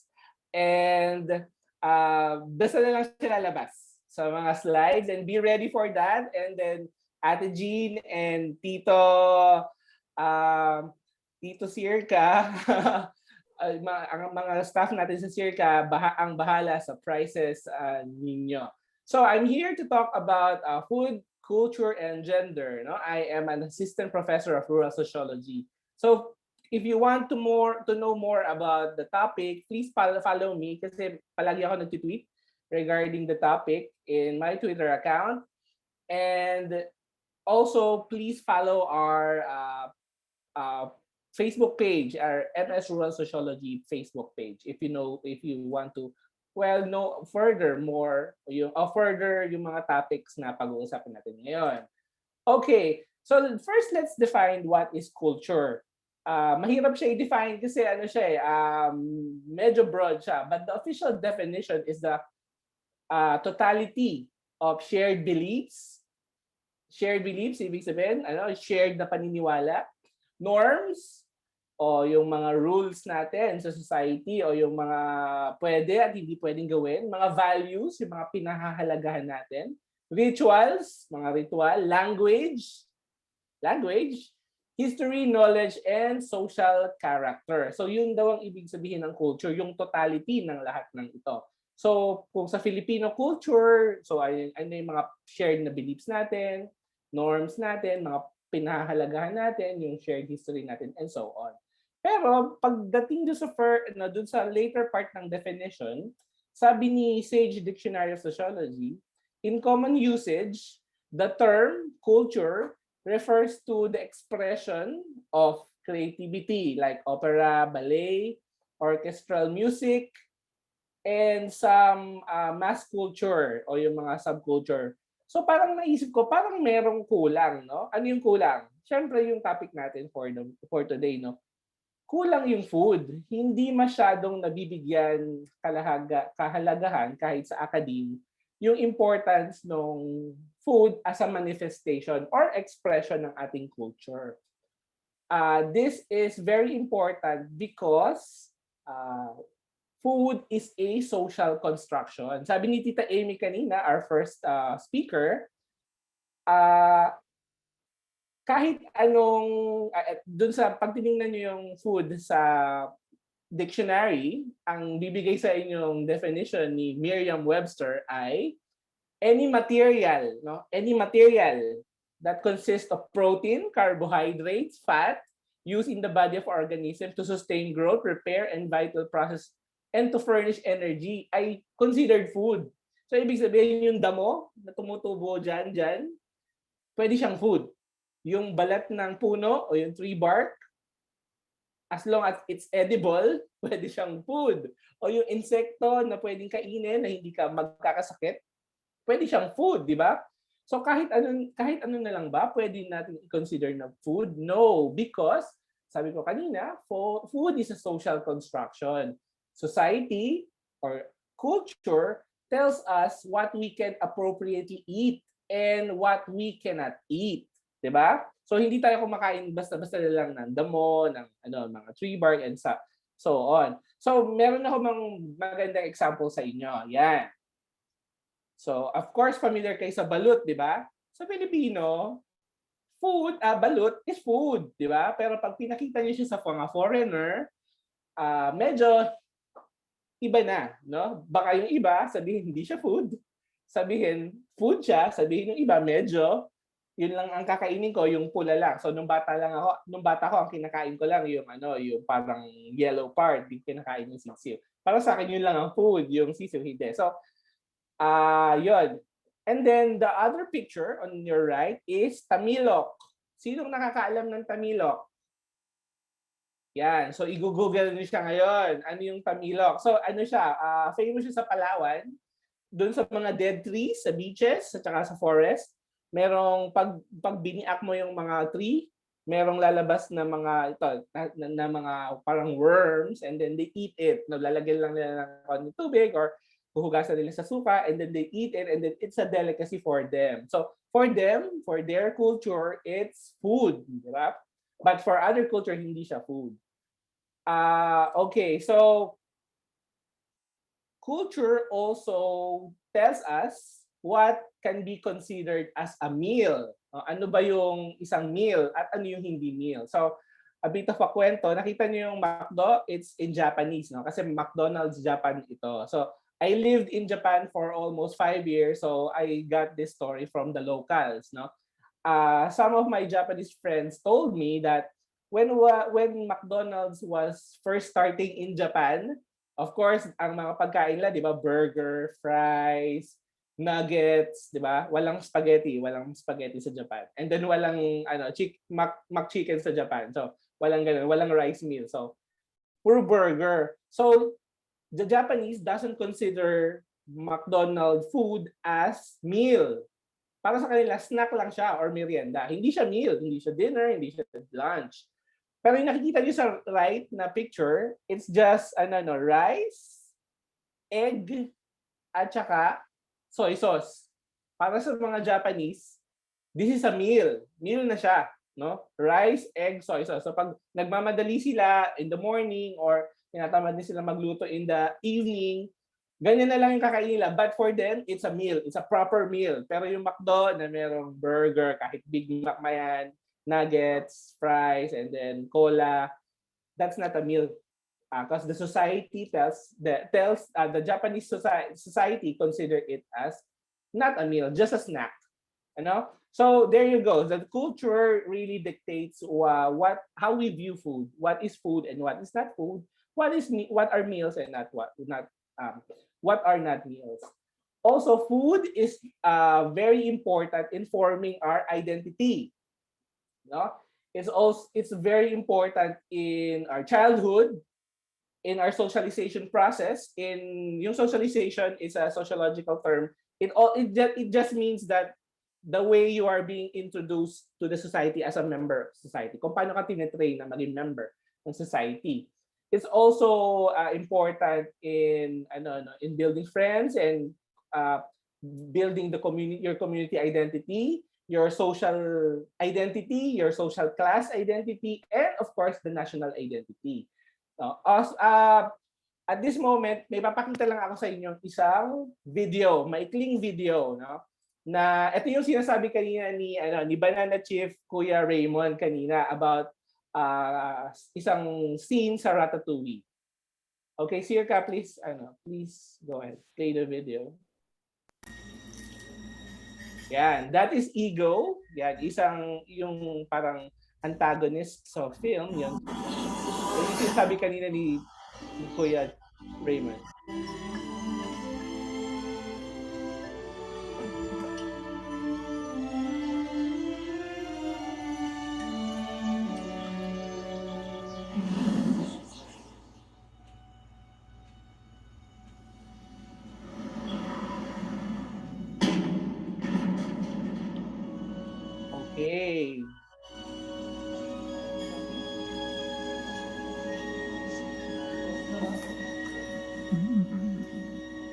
Okay. Okay, thank you. So, if you watch the film, the guy is named Ego. Now, when he took a taste of the food, naalala niya yung kabataan niya, naalala niya yung nanay niya. Hindi lang yun yung naalala niya. Naalala din niya, of course, yung childhood niya. Naalala niya yung nanay niya, naalala niya yung ginagawa niya, naalala niya yung family niya, yung members of the family, at naalala niya yung kung paano siya lumaki. So, food is parang a tool na kasama mo siya habang nagsusocialize ka or lumalaki ka or you're being introduced in the society. Hindi lang naalala mo yung lasa, but naalala mo yung kung ano yung ginagawa mo, naalala mo yung event, kung kailan mo kinain yung food, and then naalala mo yung experience, no? Sama-sama na. Okay, this is the first quiz, no? What occasion does this food remind most people? Okay, paunahan sa chat in 10 seconds. 10, 9, 8, 7, 6, 5, 4, 3, 2, 1. Okay, so the correct answer is, again, this is suman, no, kakanin. So the correct answer is All Saints and All Souls Day. Okay, so ayan, palagi siyang niluluto, lalo na sa Southern Tagalog, Batangas, Laguna. Pag undas, we cook kakanin or suman. No? Next is this. Oh, napaka-easy nito. Paunahan na lang. What occasion does this food remind most people? 10, 9, 8, 7, 6, 5, 4, 3, 2, 1. Okay, so it's puto bongbong, right? So the correct answer is Christmas. Of course, there are some people na naghahanda niya for birthday, no? Pero or for Pista, for that matter. Pero we commonly associate the food for Christmas.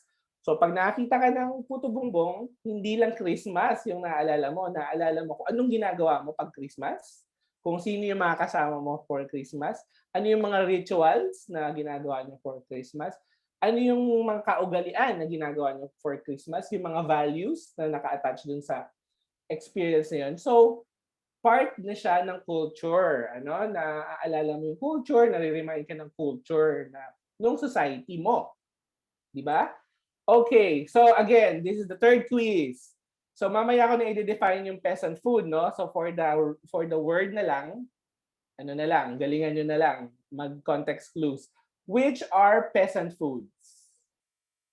Bibimbap, sisig, tripa, this is Italian, tripa, and shepherd's pie. So 10, 9, 8, 7, 6, 5, 4, 3, 2, 1. Okay, so the correct answer is all of the above. Sana may nakakuha. No? Siya yung pinakamahirap na question.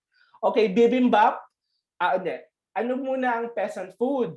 No, peasant food. Nasa word siya. Peasant and then food. Pagkain ng mga peasant. So, alam naman natin, mga peasants, mga farmers, small farmers, poor farmers, yung mga maliliit na farmers. So, yung history ng mga pagkain nito, nagsimula siya sa mga humble beginnings. So, sa mga pagkain siya ng mga mahihirap. Pagkain siya ng mga simpleng farmers, no? Si bibimbap, 'di ba? Itlog, gulay at saka strips ng karne and then kanin. 'Di ba? Simple. Si tripa, this is yung tuwalya ng cow or yung tiyan niya, yung stomach part. Nilagyan nila ng tomato sauce and then cuisine na siya. And then shepherd's pie, the early shepherd's pie ay hindi meat, kundi mga liver, mga lungs, kidneys, yung mga tira-tirang part ng animal. Tapos ginagawa lang pie. And then sa sisig, alam niyo yung history ng sisig, no? Kung favorite niyo yung sisig. Sisig was not around, yung bata ako hindi siya sikat kasi hindi pa siya naimbento. Naimbento siya when sa Pampanga, near the American bases sa Clark. When the American bases, yung mga canteen sa American bases, tinatapon lang yung mga ulo ng baboy. And then may isang entrepreneurial na Filipino, you can search her, babae siya, in the internet.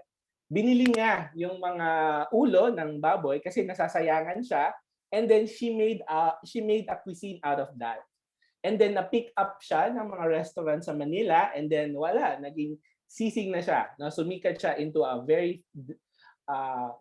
popular dish na nagiging na unti-unti nang nagiging kasing halaga ng adobo sinigang sa Filipino identity, no? Mamaya titingnan natin kung paano nangyayari yan.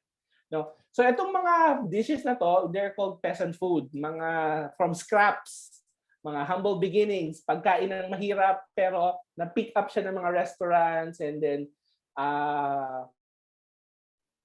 ngayon mahal na. Ang bibimbap mahal na, di ba? Ang mahal-mahal na siya sa mga Korean restaurants at sisig medyo mahal na din if you eat it in densyos o sa mga restaurants natin. So, food is also a tool to establish your class, your social class or your social status. So, merong isang case ako na gustong i-introduce sa inyo. This is monok. Sana alam niyo siya, but it's still nagiging uso pa lang siya. Para siyang yung early days ng sisig. Monok, it's a spicy double cooked chicken in tondo. It's in tondo. So para dun sa gustong makaalam ko ano pa yung monok, you can search it sa YouTube, no? Search Slang Food Millionaire. Yan, monok, Slang Food Millionaire. Yung Slang Food Millionaire, series siya sa YouTube at saka sa Channel News Asia sa Singapore na dino-document niya yung mga slang food ng Southeast Asia. Isa doon yung monok. So sa Tondo, merong isang entrepreneurial na lady na ang ginawa niya, namimili siya ng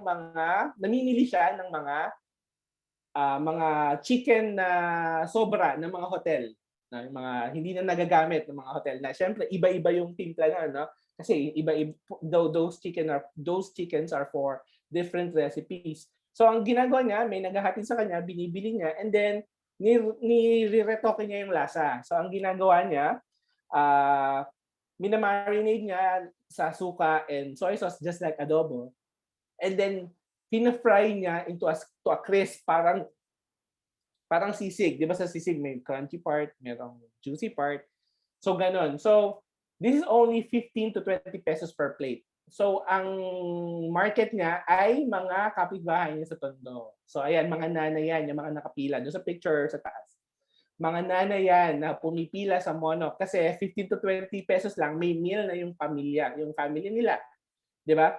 So doon sa community nila, 'di ba, sa squatters area sa Tondo, o hindi kahit hindi squatter area, basta doon sa slum sa Tondo, popular yung dish, and then mabenta siya, pinipilahan siya araw-araw. So nagke-create siya ng identity nila.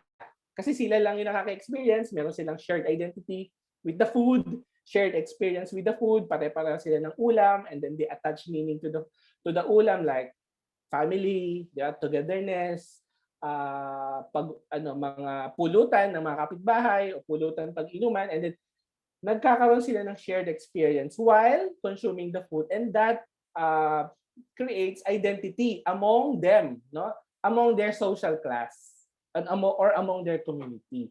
So that's how food creates identity among communities and those belonging in the same class, kasi mura siya, they all can afford this mura and masarap.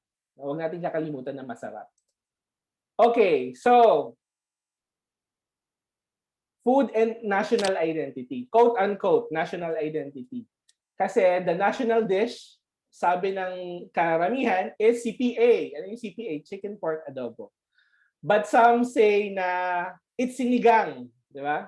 Sinigang daw, or some say na adobo.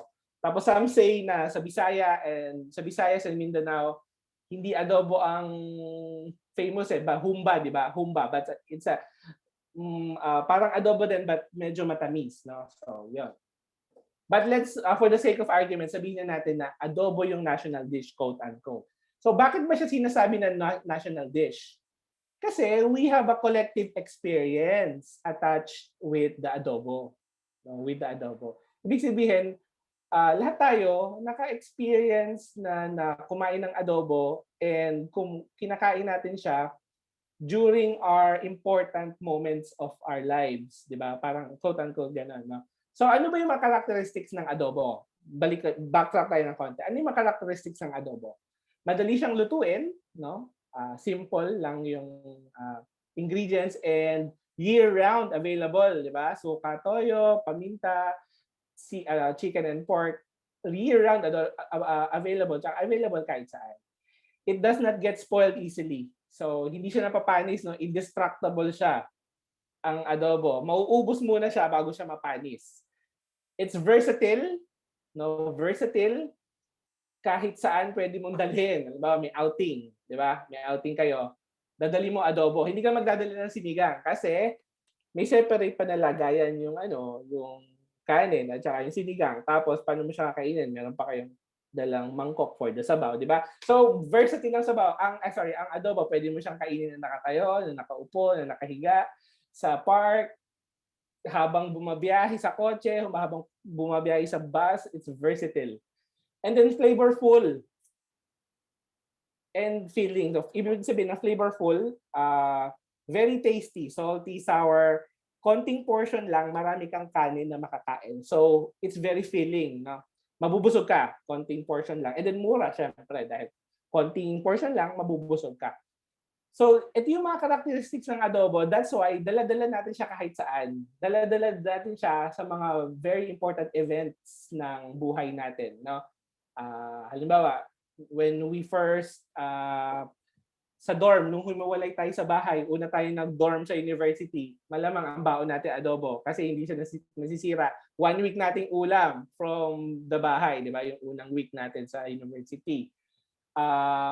Family outings, no? Madali siyang kainin, so adobo yung lulutuin. Kasama natin siya sa family outings, and then kasama natin siya sa mga events na treasured natin sa buhay natin, sa masaya, sa malungkot.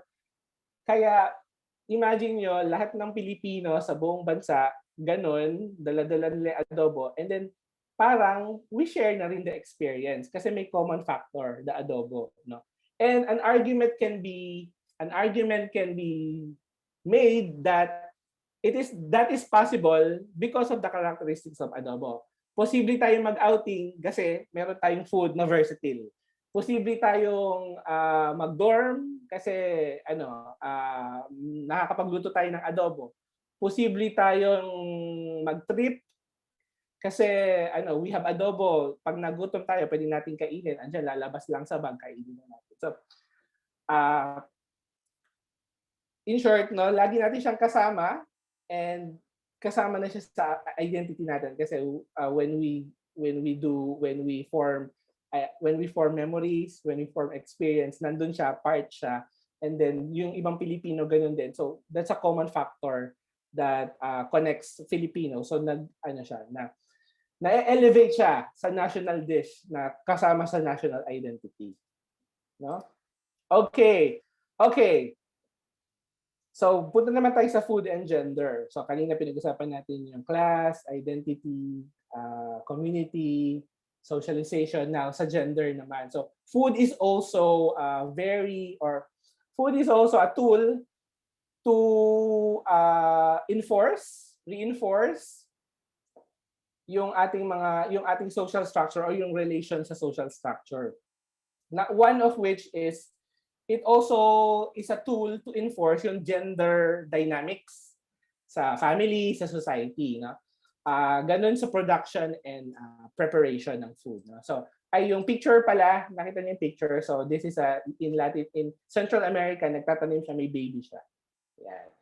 So, in the Philippines, lalo na sa rice production, pag nakita niyo yung mga old paintings, yung nakita niyo sa screen niya, isa siyang old painting. Laging pag planting rice, laging dinidepict na maraming babae doon sa picture. Pag harvest na, konti na lang, no? Pag winnowing o yung pagtatahip, babae ulit, no? Ibig sabihin, merong division of labor sa farming o kahit anong agriculture activity, meron siyang division of labor. Merong mga task na pambabae, merong mga task na panglalaki. It's depicted sa mga paintings natin, at sa mga historical artifacts natin. And it's still true until today. No? Nakikita ko pa rin siya pag nag-field work ako.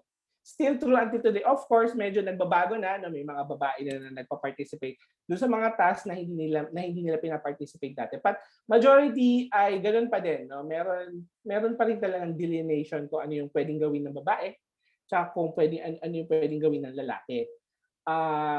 Dahil doon, sometimes nare-restrict yung participation. No? Kasi nababrand yung task as mahirap para sa babae, masyadong mahirap, masyadong mabigat yung trabaho, hindi dapat pang babae. But dahil doon, hindi ngayon makapag-participate yung mga babae para magkaroon ng income doon sa task na yun. No? So, although nagbabago na siya, still ganun pa din. So, doon pala sa food production, makikita natin na meron talagang na-reinforce yung mga ganung dynamics. And also sa land ownership, no, yung pinapamana, kadalasan sa rural areas pa din, pinapamana pa din yung mga lupa sa mga lalaki. So, hindi pa rin pinapamanahan yung babae. In majority of the areas. Of course, there are some provinces na medyo nagbago na yung ganun. And then sa preparation ng food, I got this picture sa 1950s advertisement. Because the society puts great value sa healthy and home-cooked meal, yung case in point sa Japan kanina, sa McDo, na ang indicator natin ngayon ng good wife and good mother ay yung nagluluto sa bahay. Diba? Nagluluto ng healthy and home-cooked meal. So it also parang a manifestation. Yung food nagiging manifestation of yung preparation ng food nagiging manifestation na paano nagiging subordinate ang mga Filipino. Although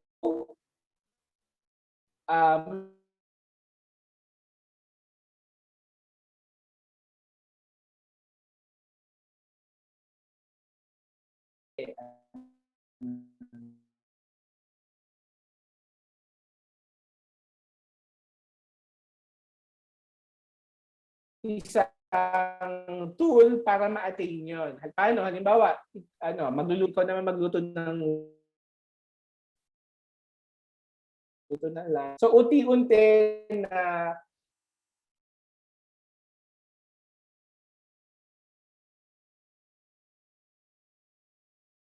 ito pa reconstruct ng ating gender dynamics in the household, no?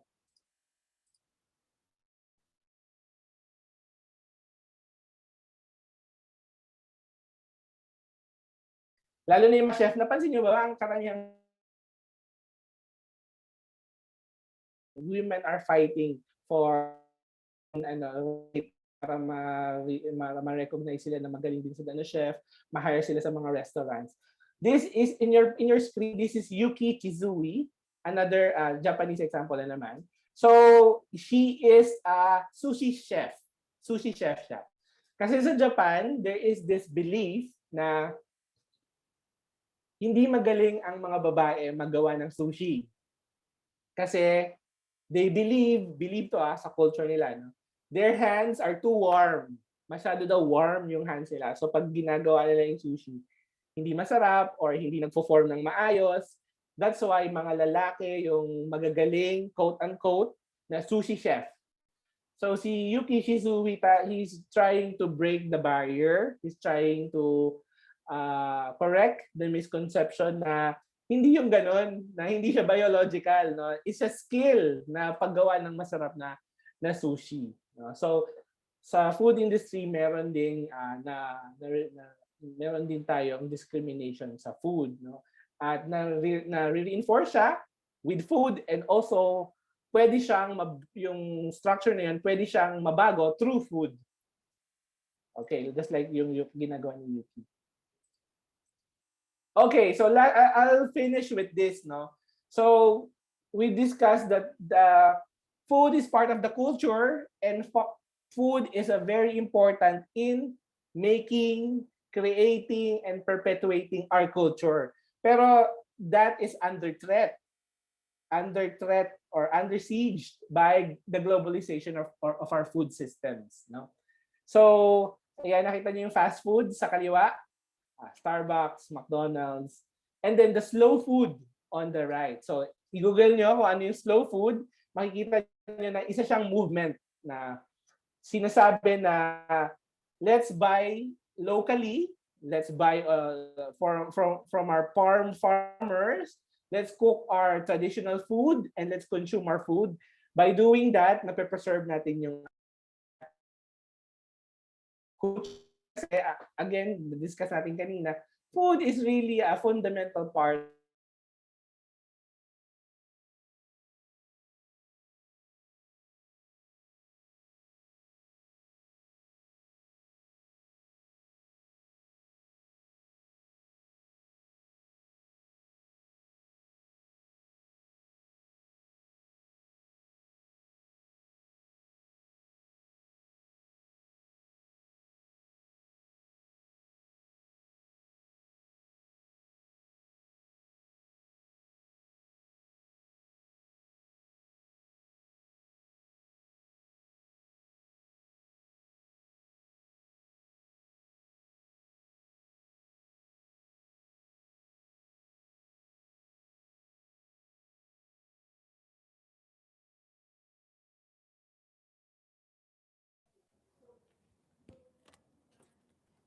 Sir Rodmir, saan ka? Nyari. Sir.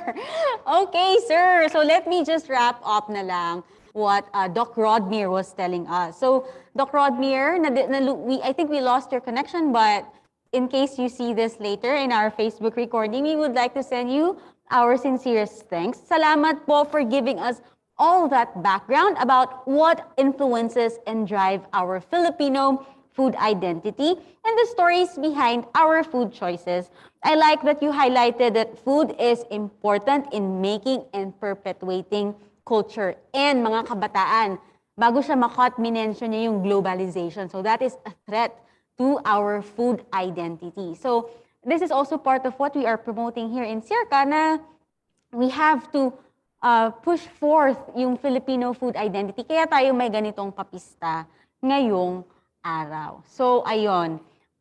Dun sa mga nanalo sa pa-quiz ni Doc Rodnir, we will be contacting you. We will be posting details, names of our winners, and we will post instructions on how you can claim your prizes. Hello?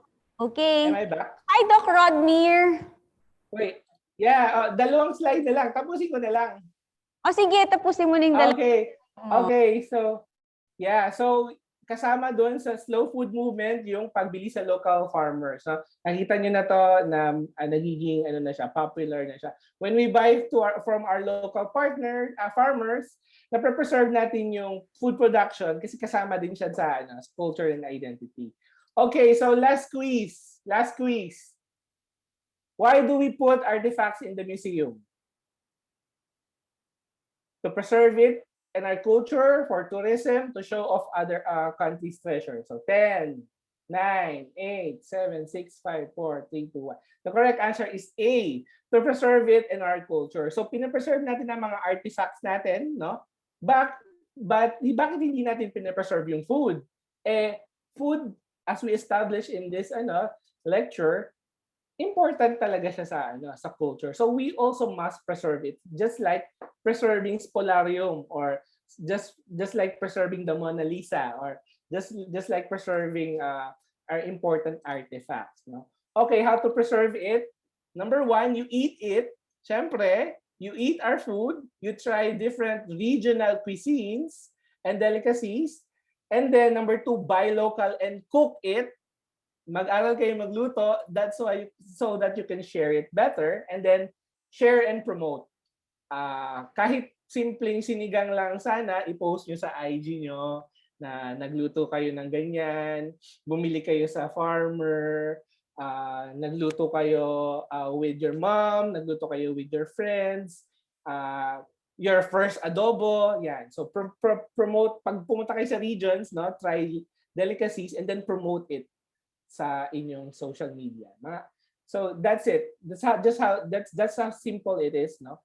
Eat it, buy local, and share and promote.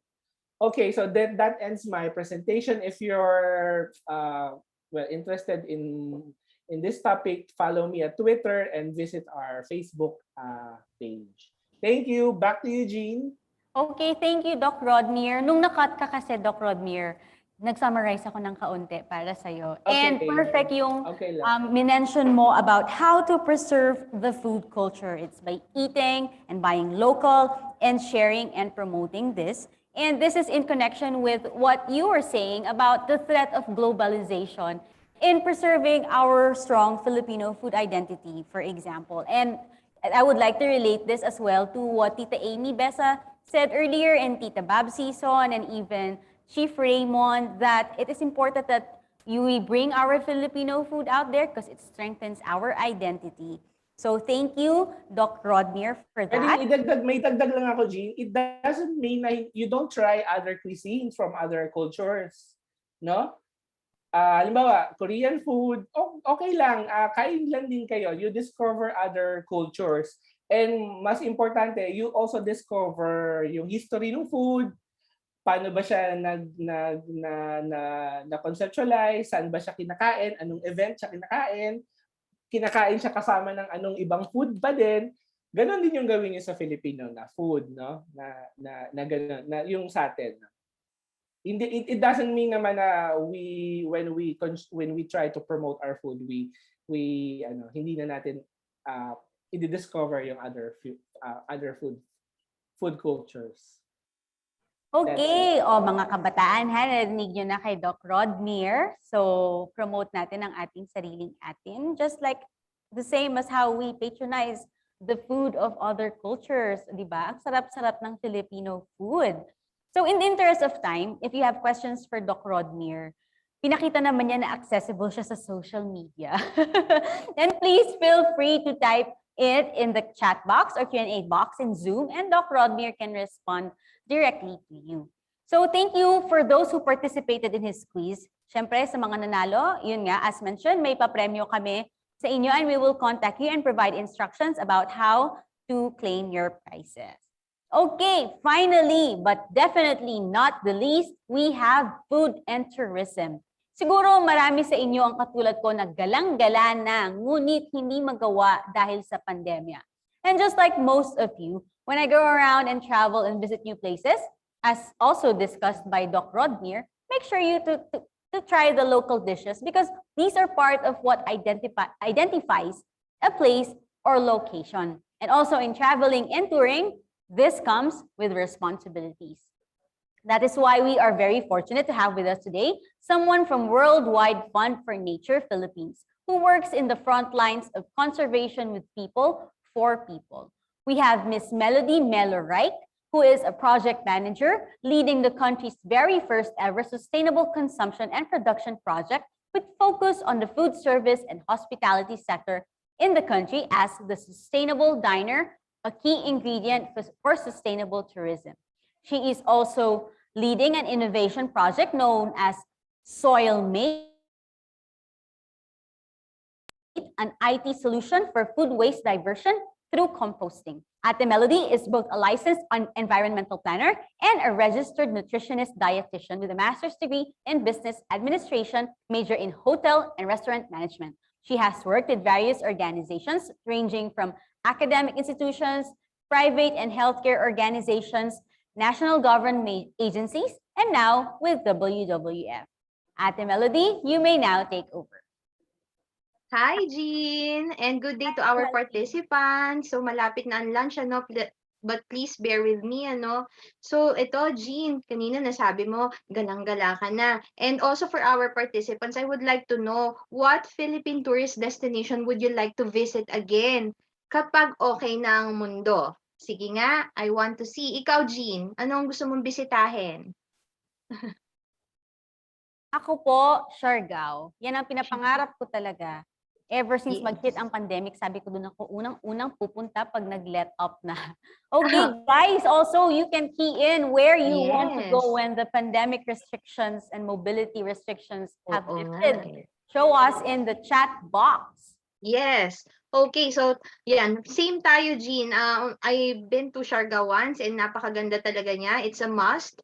It's a must visit for everybody. But most importantly, whenever I travel, one of the things that I really miss is the food experience that I get to enjoy whenever I go out with my family and friends, ano. And when we talk about tourism kasi, we cannot not talk about food, 'di ba? And one of the reasons why food and meal offers have become a central marketing and development of tourist destination is because of its broad appeal, 'di ba? When you have food, it not only attracts foodies like me, it's also a way for us to enhance our food experience or tourism experience in general. And aside from that, food can tell you really a story in terms of cultural expressions na nabanggit na ito ni Dr. Rodmir kanina, no? And also the insights of the locals, very important yan. So minsan nga, 'di ba, it's not just the place that attracts tourists, but it's actually the food, kaya ka pumupunta doon. So my topic for today is how to make our overall gastronomic experience when traveling more sustainable. So in the next slide, this is what the Sustainable Diner Project of WWF is all about. So when we started this project in 2017, our goal is really to promote and to integrate sustainability principles in the food service sector, which is more prominent in tourist destinations, sites, and cities. So we also work with national government agencies, local government units, and of course, the Filipino dining public. So ano ba itong sustainable diner? So in the next slide, we simplified how you can be sustainable diners in your own way. So when we talk about the sustainable diner principles, it's about number 1, using local, seasonal, and sustainable produce. Number 2, it's all about resource conservation. Number 3, it's all about the reduction of the single-use plastics. So nandun tayo sa waste management and minimization, ano? Then the fourth one is reduction of your food waste, and the fifth one is eating more plant-based dishes relative to your animal sources. So yun, Jean, bakit ba natin kailangang panatilihin yung pagiging likas kaya ng ating pagkain at ng ating turismo? So now more than ever kasi the sustainable consumption and production of our unsustainable consumption and production of food has really depleted our resources and has degraded our environment over the last 50 years. So when we talk about food production and consumption kasi we are using a lot of resources, and usually we also compensate it by using the natural habitats of our species, kaya may biodiversity loss tayo, ano. And as mentioned by Tita Babs a while ago, while there is hunger and malnutrition in the world, we still see that 40% of the food that we produce never reaches our plates. And besides that, when we talk about food production and consumption, it's also linked to their contribution to greenhouse gas emissions. So, meron siyang contribution, lalo-lalo na dun sa pagdating sa livestock production, meron tayong methane and nitrous oxide production. So, in the next slide, this is the question that we want to address. What can the tourism and hospitality industry and the tourists, tayo tourists, do to support sustainable tourism and sustainable food, ano? So the first one, na-mention na to a couple of times by my fellow speakers. The first one is loving local. So loving local applies to both those who offer the products and services and also to the tourists.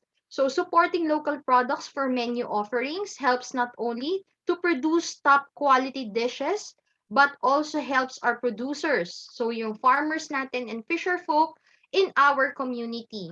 More so for tourists, we encourage them to support local businesses, eat at local restaurants who are serving local food, because this also enhances your tourist experience in immersing yourself with the culture and the people whenever you visit that place. So second is for those businesses who have the capacity to grow some of their produce, whether backyard gardening, container gardening, or even hydroponics, we encourage you to do so. So grow your own. It's not just economical for you, but it can also mean fresher and healthier foods, stronger local economies, and lower carbon footprint. Ayan. So, pag sinabi nating lower carbon footprint, mapapag-usapan natin dito yung tinatawag nating food miles.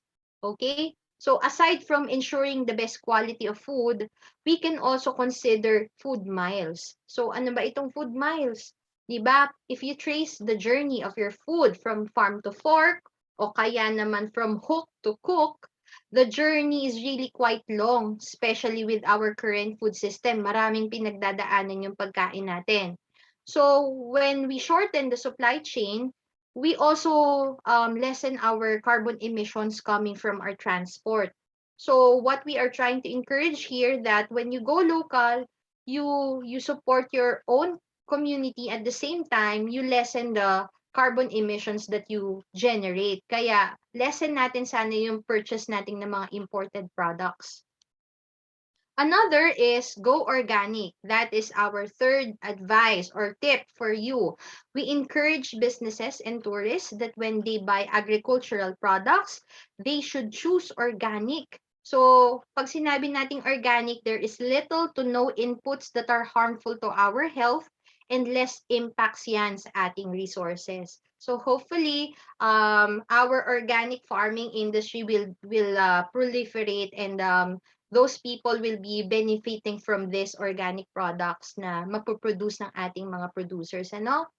The fourth one, nabanggit na rin ito kanina ni Dr. Rodmir, is for us to achieve sustainable food and sustainable tourism is we have to support itong mga tinatawag nating food hubs or farmers market within our community.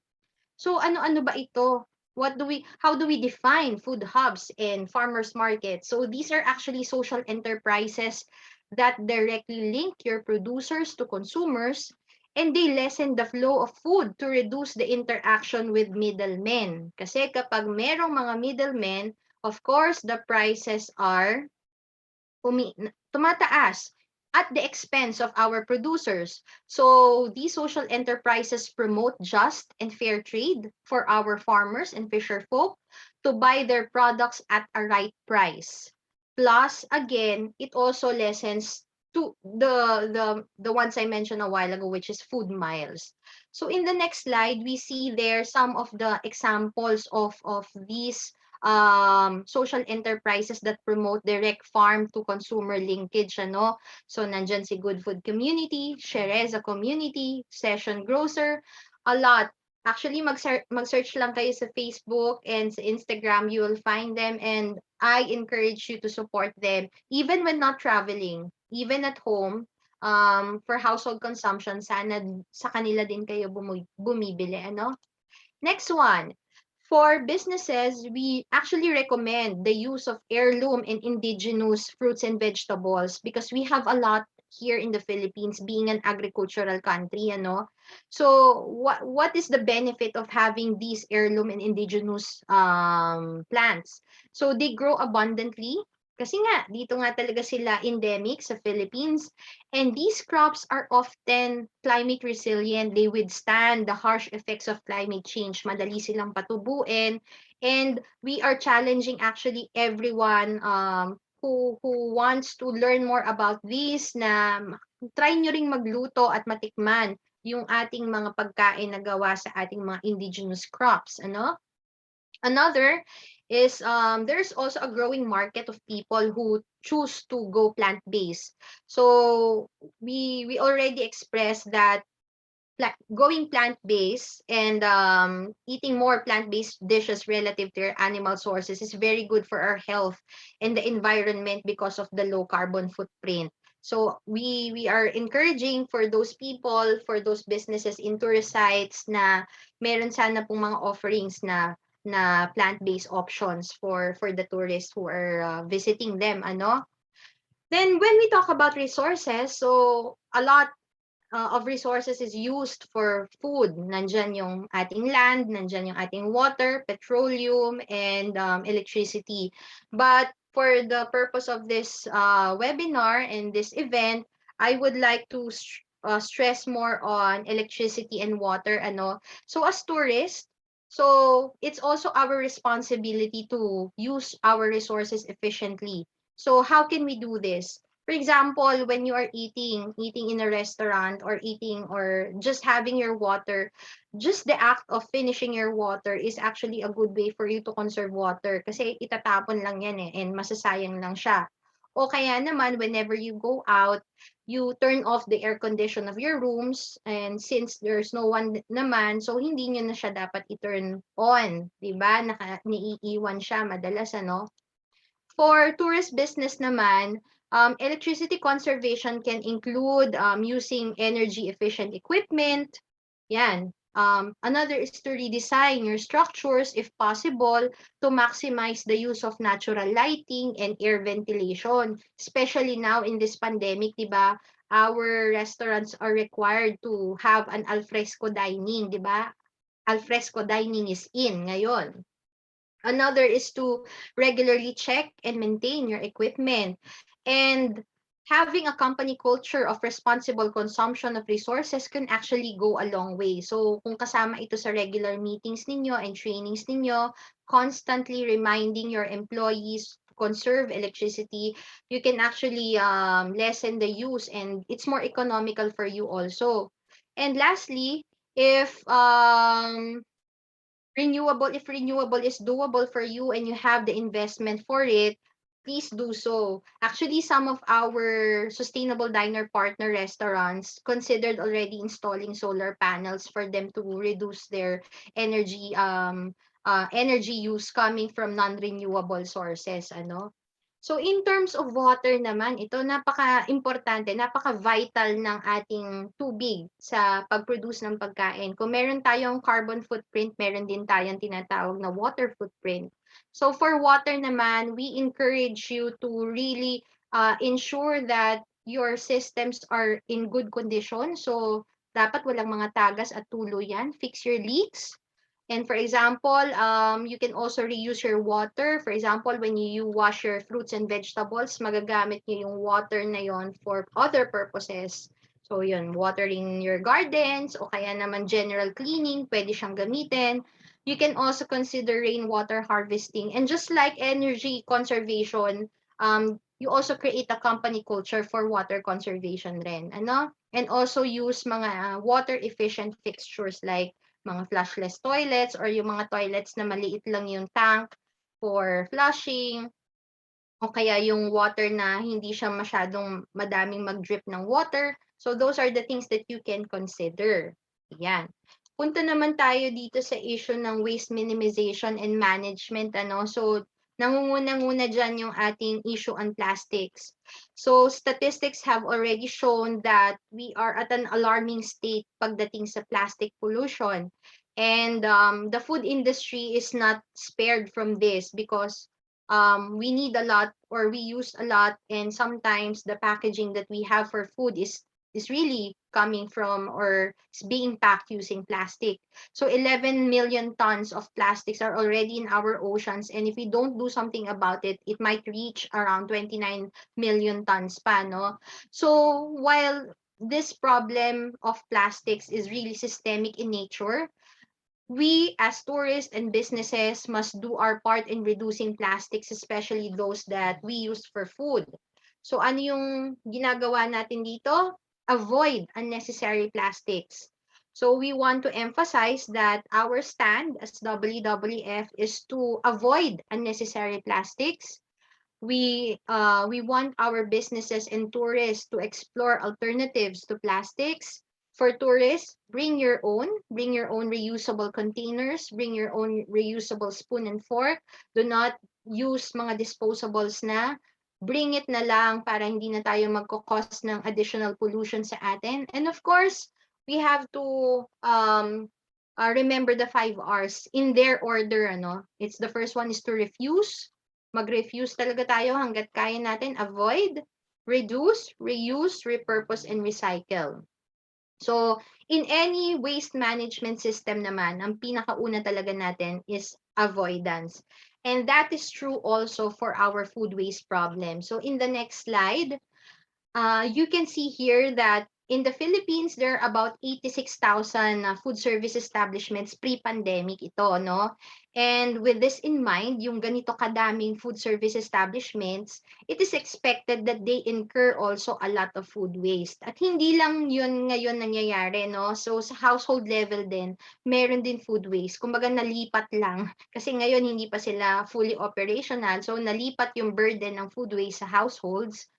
But because of our current waste disposal, our food scraps and other organic materials make up 50% of our waste stream.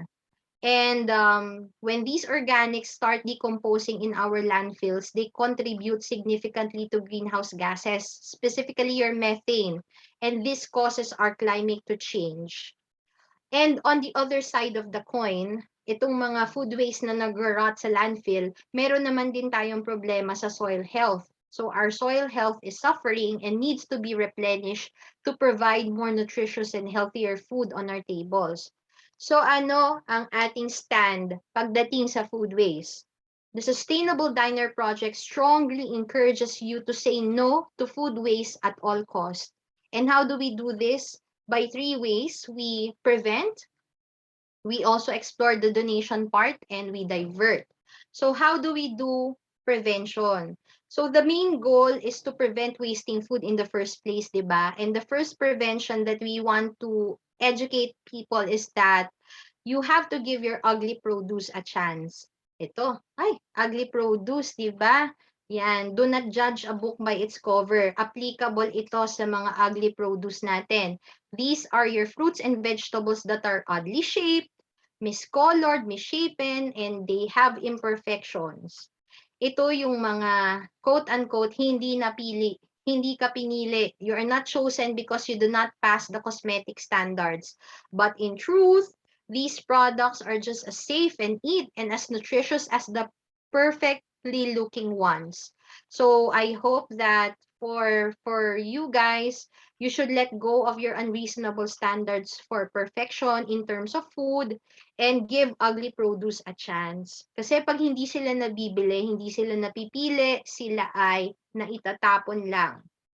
And what are the things that we educate our food service establishments pagdating sa food waste prevention? So ito, just some of the things that we do.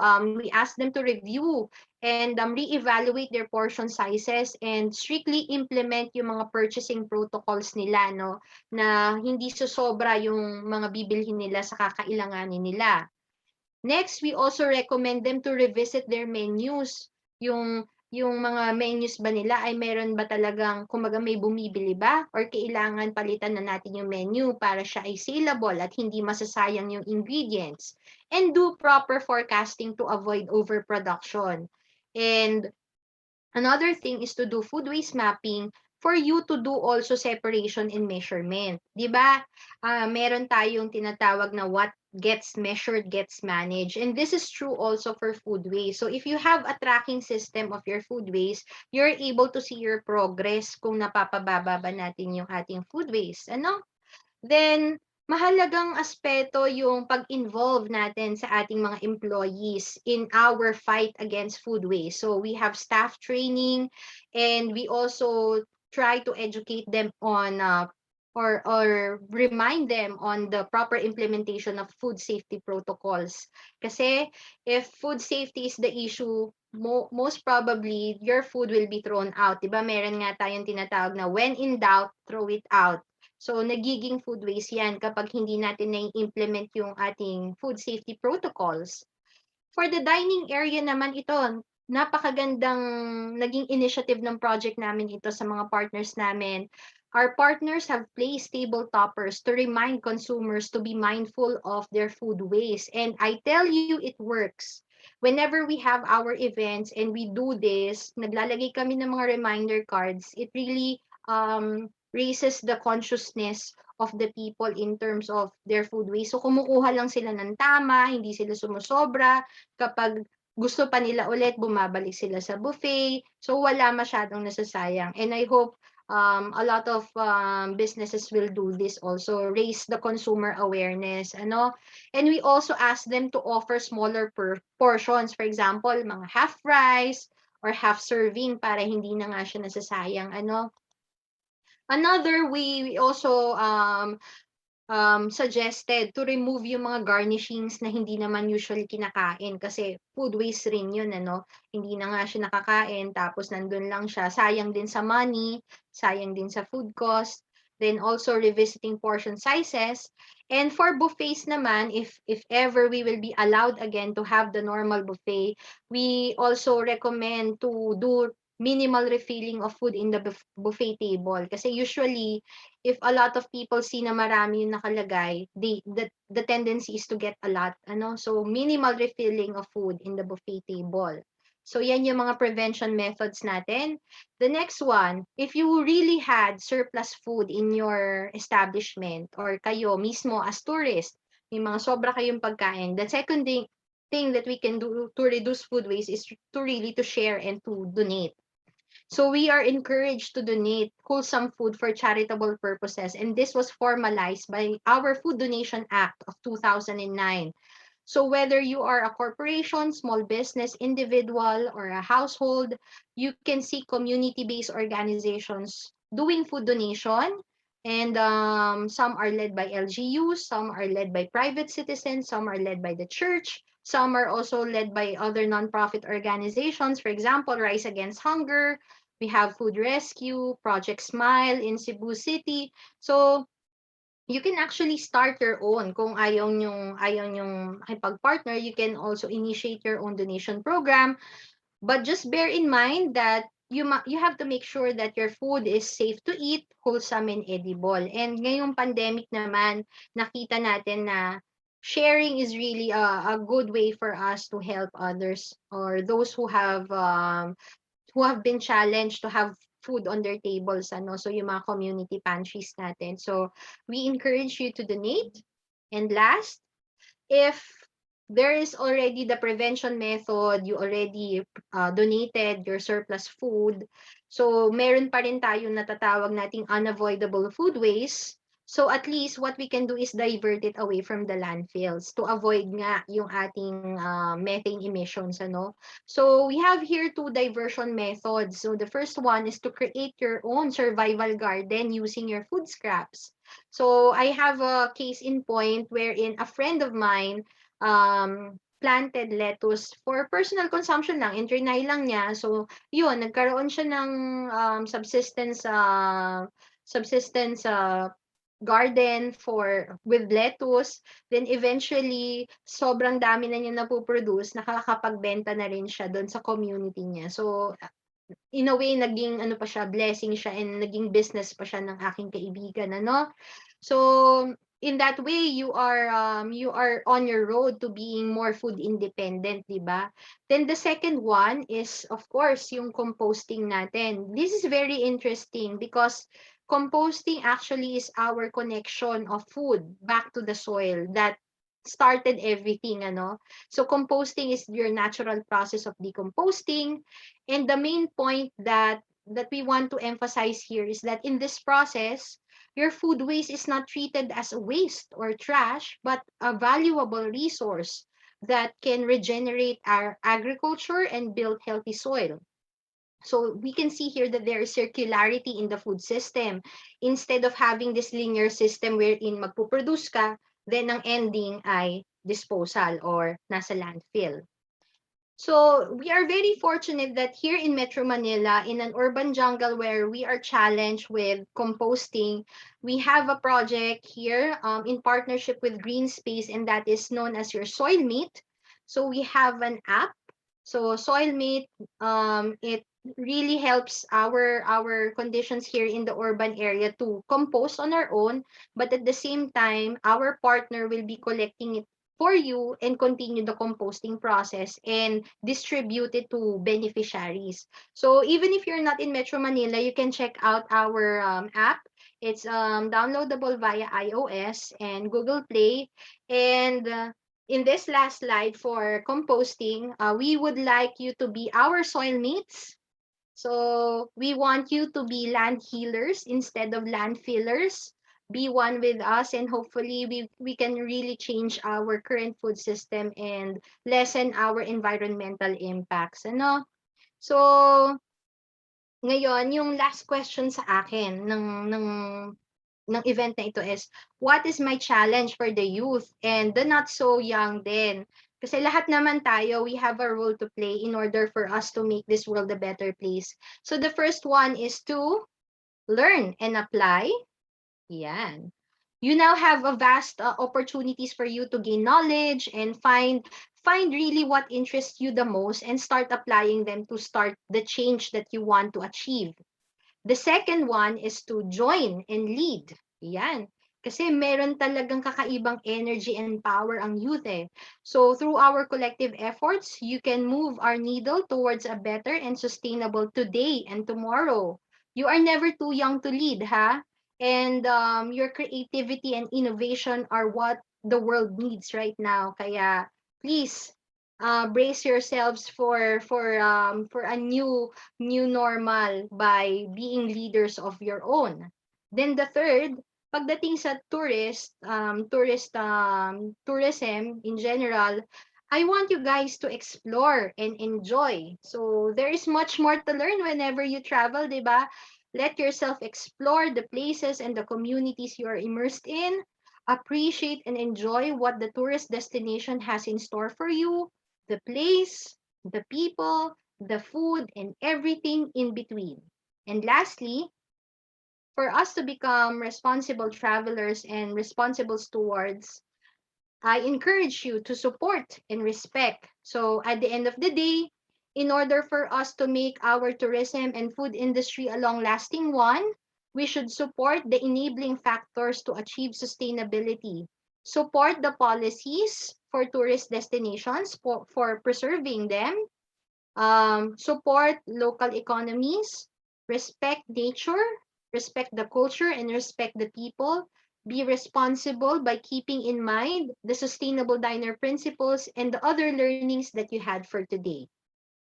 So for my next last slide, I just want you to enjoy the possibilities of traveling again in the future, because the pandemic truly is a life changer and a game changer.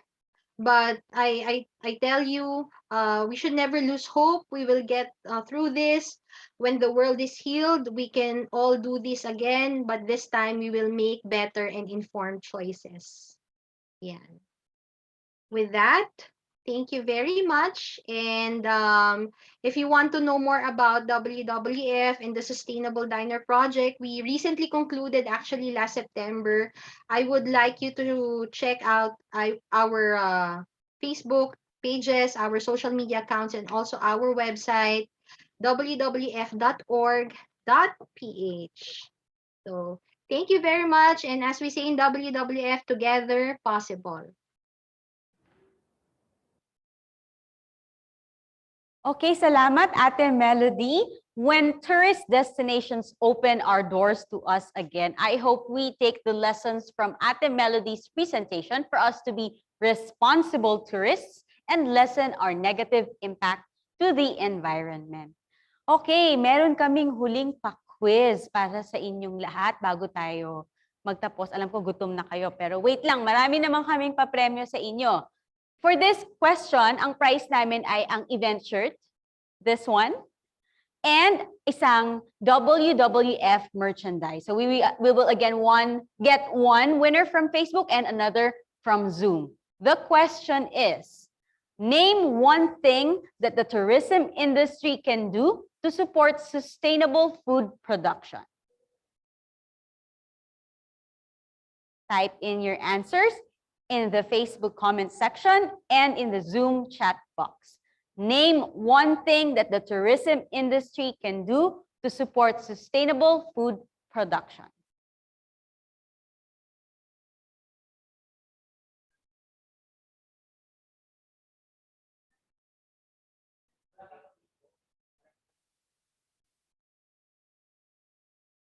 In sa Facebook.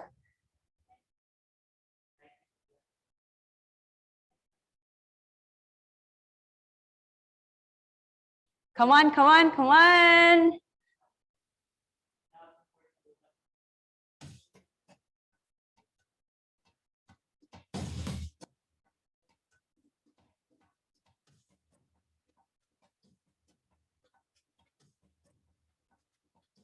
Okay, so have we identified the winner? We have. So again, as mentioned, lahat po ng nanalo sa aming mga palaro ngayong umaga, magpo-post po kami ng instructions sa aming Facebook. So kung paano nyo po pwede ma-claim ang inyong mga premyo. Okay, ready na ba kayo sa reflection paper nyo? Fill in 1/4 sheet of paper and snail mail to SEARCA headquarters in Los Baños, Laguna. Joke lang. Okay, so let me try to tie it all down for all of you. Ang Pistang PagKaPinoy invites you to take a closer look at the food supply chain. Your food becomes more than what you see on your table. It includes the farmers, producers, support sectors, and everyone who depend on it for their livelihood. At gaya ng sabi ko kanina, dito sa SEARCA, we promote na hindi lang pag sinabing agriculture ay basta ito pagtatanim lang at pagsasaka. No, it is not just all about farming. It is an entire system, an entire value chain where we could all be part of and contribute in accordance with our own niches.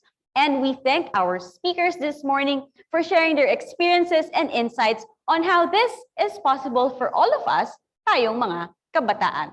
From Tita Amy, she emphasized expressing love for country through Filipino food.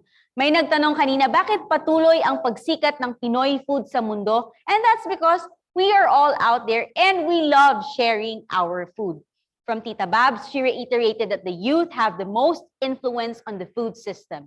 She also highlighted the importance of a resilient food system and how it should be accessible to all, especially during times of crisis. From Chief Raymond, he promoted having an entrepreneurial mindset in agriculture and farming. In SEARCA, this is also what we advocate for in our campaign for accelerating transformation through agricultural innovation. Si Kuya John naman, ikinampanyan niya na no Filipino should go hungry. And we are one with you on this. With your demonstration of the intersection between food and arts, This poses a challenge to you, to us, mga kabataan, at dito matetest ang ating Filipino ingenuity sa ating henerasyon. Si Doc Rodmir, naalala nyo, preserve our food culture by eating and buying local, sharing, and promoting it. Food is indeed important in identifying culture at sa threat ng globalization, may challenge sa ating kabataan to preserve and promote our Filipino food identity. Lastly, Ate Melody emphasized the importance of sustainable food production and consumption as a big part of our responsibility when we go around to other places. So alam nyo na ha, pag nag-let up ang travel restrictions, enjoy the local food, but be responsible about your consumption. Love local and love responsibly. Okay, up next, we have a Mentimeter question because as mentioned earlier, this event is part of our kick-off activities for SEARCA's 55th anniversary. There is a link that is posted in your chat boxes and the comment section in Facebook. Just click on that to answer the Mentimeter question.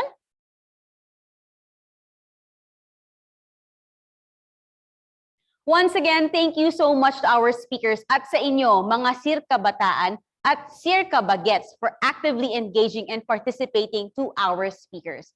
Siyempre, bago tayo magtapos, no, dahil nabanggit kanina ni Tito Glenn that we are celebrating SEARCA's 55th anniversary this year, may we ask you, young ones and once young, to describe SEARCA in one word about our role in transforming mindsets and engaging the youth in agriculture. Let's share the Mentimeter link again. There you go. There's a QR code that you can scan, which will link you or redirect you to the Menti site.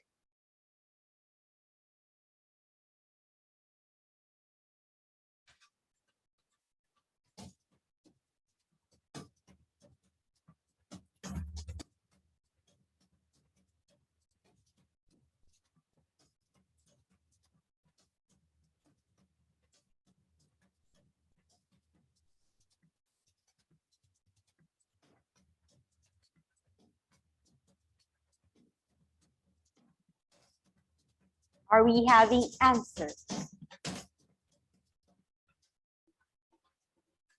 Thank you to everyone for engaging. Okay, so to formally close this morning's program, tawagin natin ang aming kuya sa SEARCA. Siya ang Deputy Director for Administration ng SEARCA. Walang iba kundi si Kuya Joe Florendo.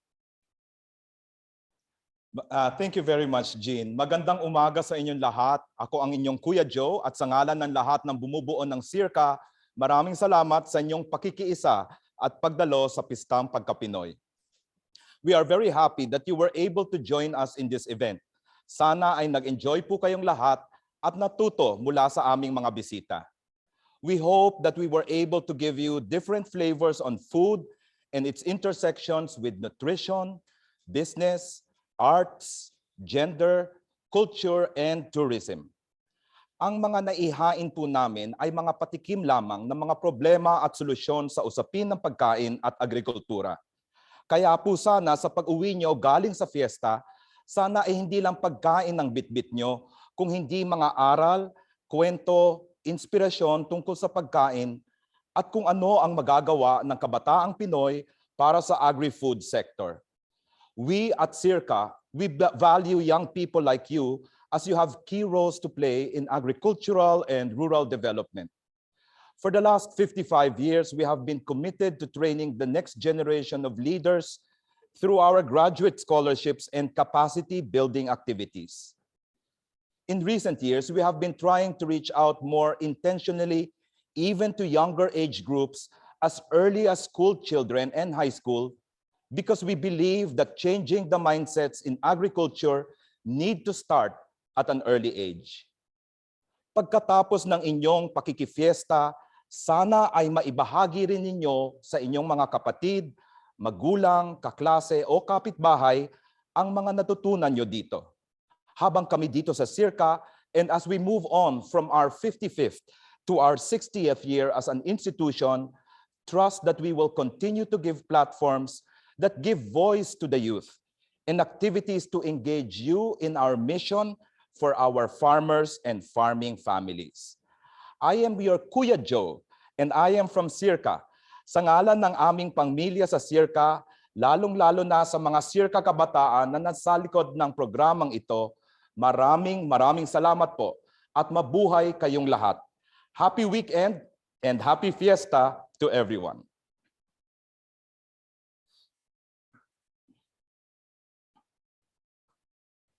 Okay, salamat Kuya Joe. At sa kanina, naglagay si Kuya Joe ng cash na premyo sa palayok na nasa taas ko. Di ba? Hindi ko abot. Ay, abot ko pala. Pero hindi ko kayang basagin. So ito na ang last na papremyo natin. Care of Kuya Joe. Ang laman ay event shirt plus 200 pesos. Parang madadagdagan pa yan. Ay! Basta, sige, okay. Ngayon, currently, ang laman ay event shirt plus 200 pesos Gcash plus SEARCA merchandise. O, di ba ang daming laman nung palayok? Tapos dadagdagan pa ni Kuya Joe. So, di ba? Okay, ito ang aming tanong. Only one winner ang mananalo kung sino ang pinakaunang sasagot sa Zoom or sa Facebook. O, ready na? Warm up ang mga kamay. Question. Bilang ipinagdiriwang ng SEARCA ngayon ang aming 55th anniversary, ano ang complete founding month, date, and year ni SEARCA? Complete details. Kung alam niyo yung time ay better.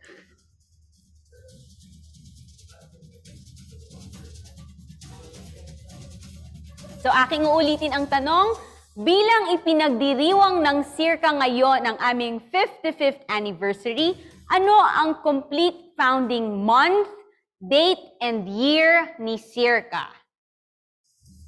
Okay, very good. May nakasagot na. Ikaw ang mag-uuwi ng palayok. So that formally ends our morning session. Magkakaroon tayo ng lunch break at sunod po ninyong dadaluhan ay ang mga Fiesta Bazaar mamayang 1:30 p.m. I repeat, it is at 1:30 p.m. Flash on your screens are the sessions of our partners, YPARD, ASAP, and Kids Who Farm. For those who registered, the link to your chosen session was already sent to your registered email addresses. For the rest, you may access the link as posted in the Zoom chat box and Facebook Live comments section. Pwede rin po ninyong mapanood ang mga bazaar sessions natin through Facebook Live. Bazaar A will be streamed through the YPARD Facebook page.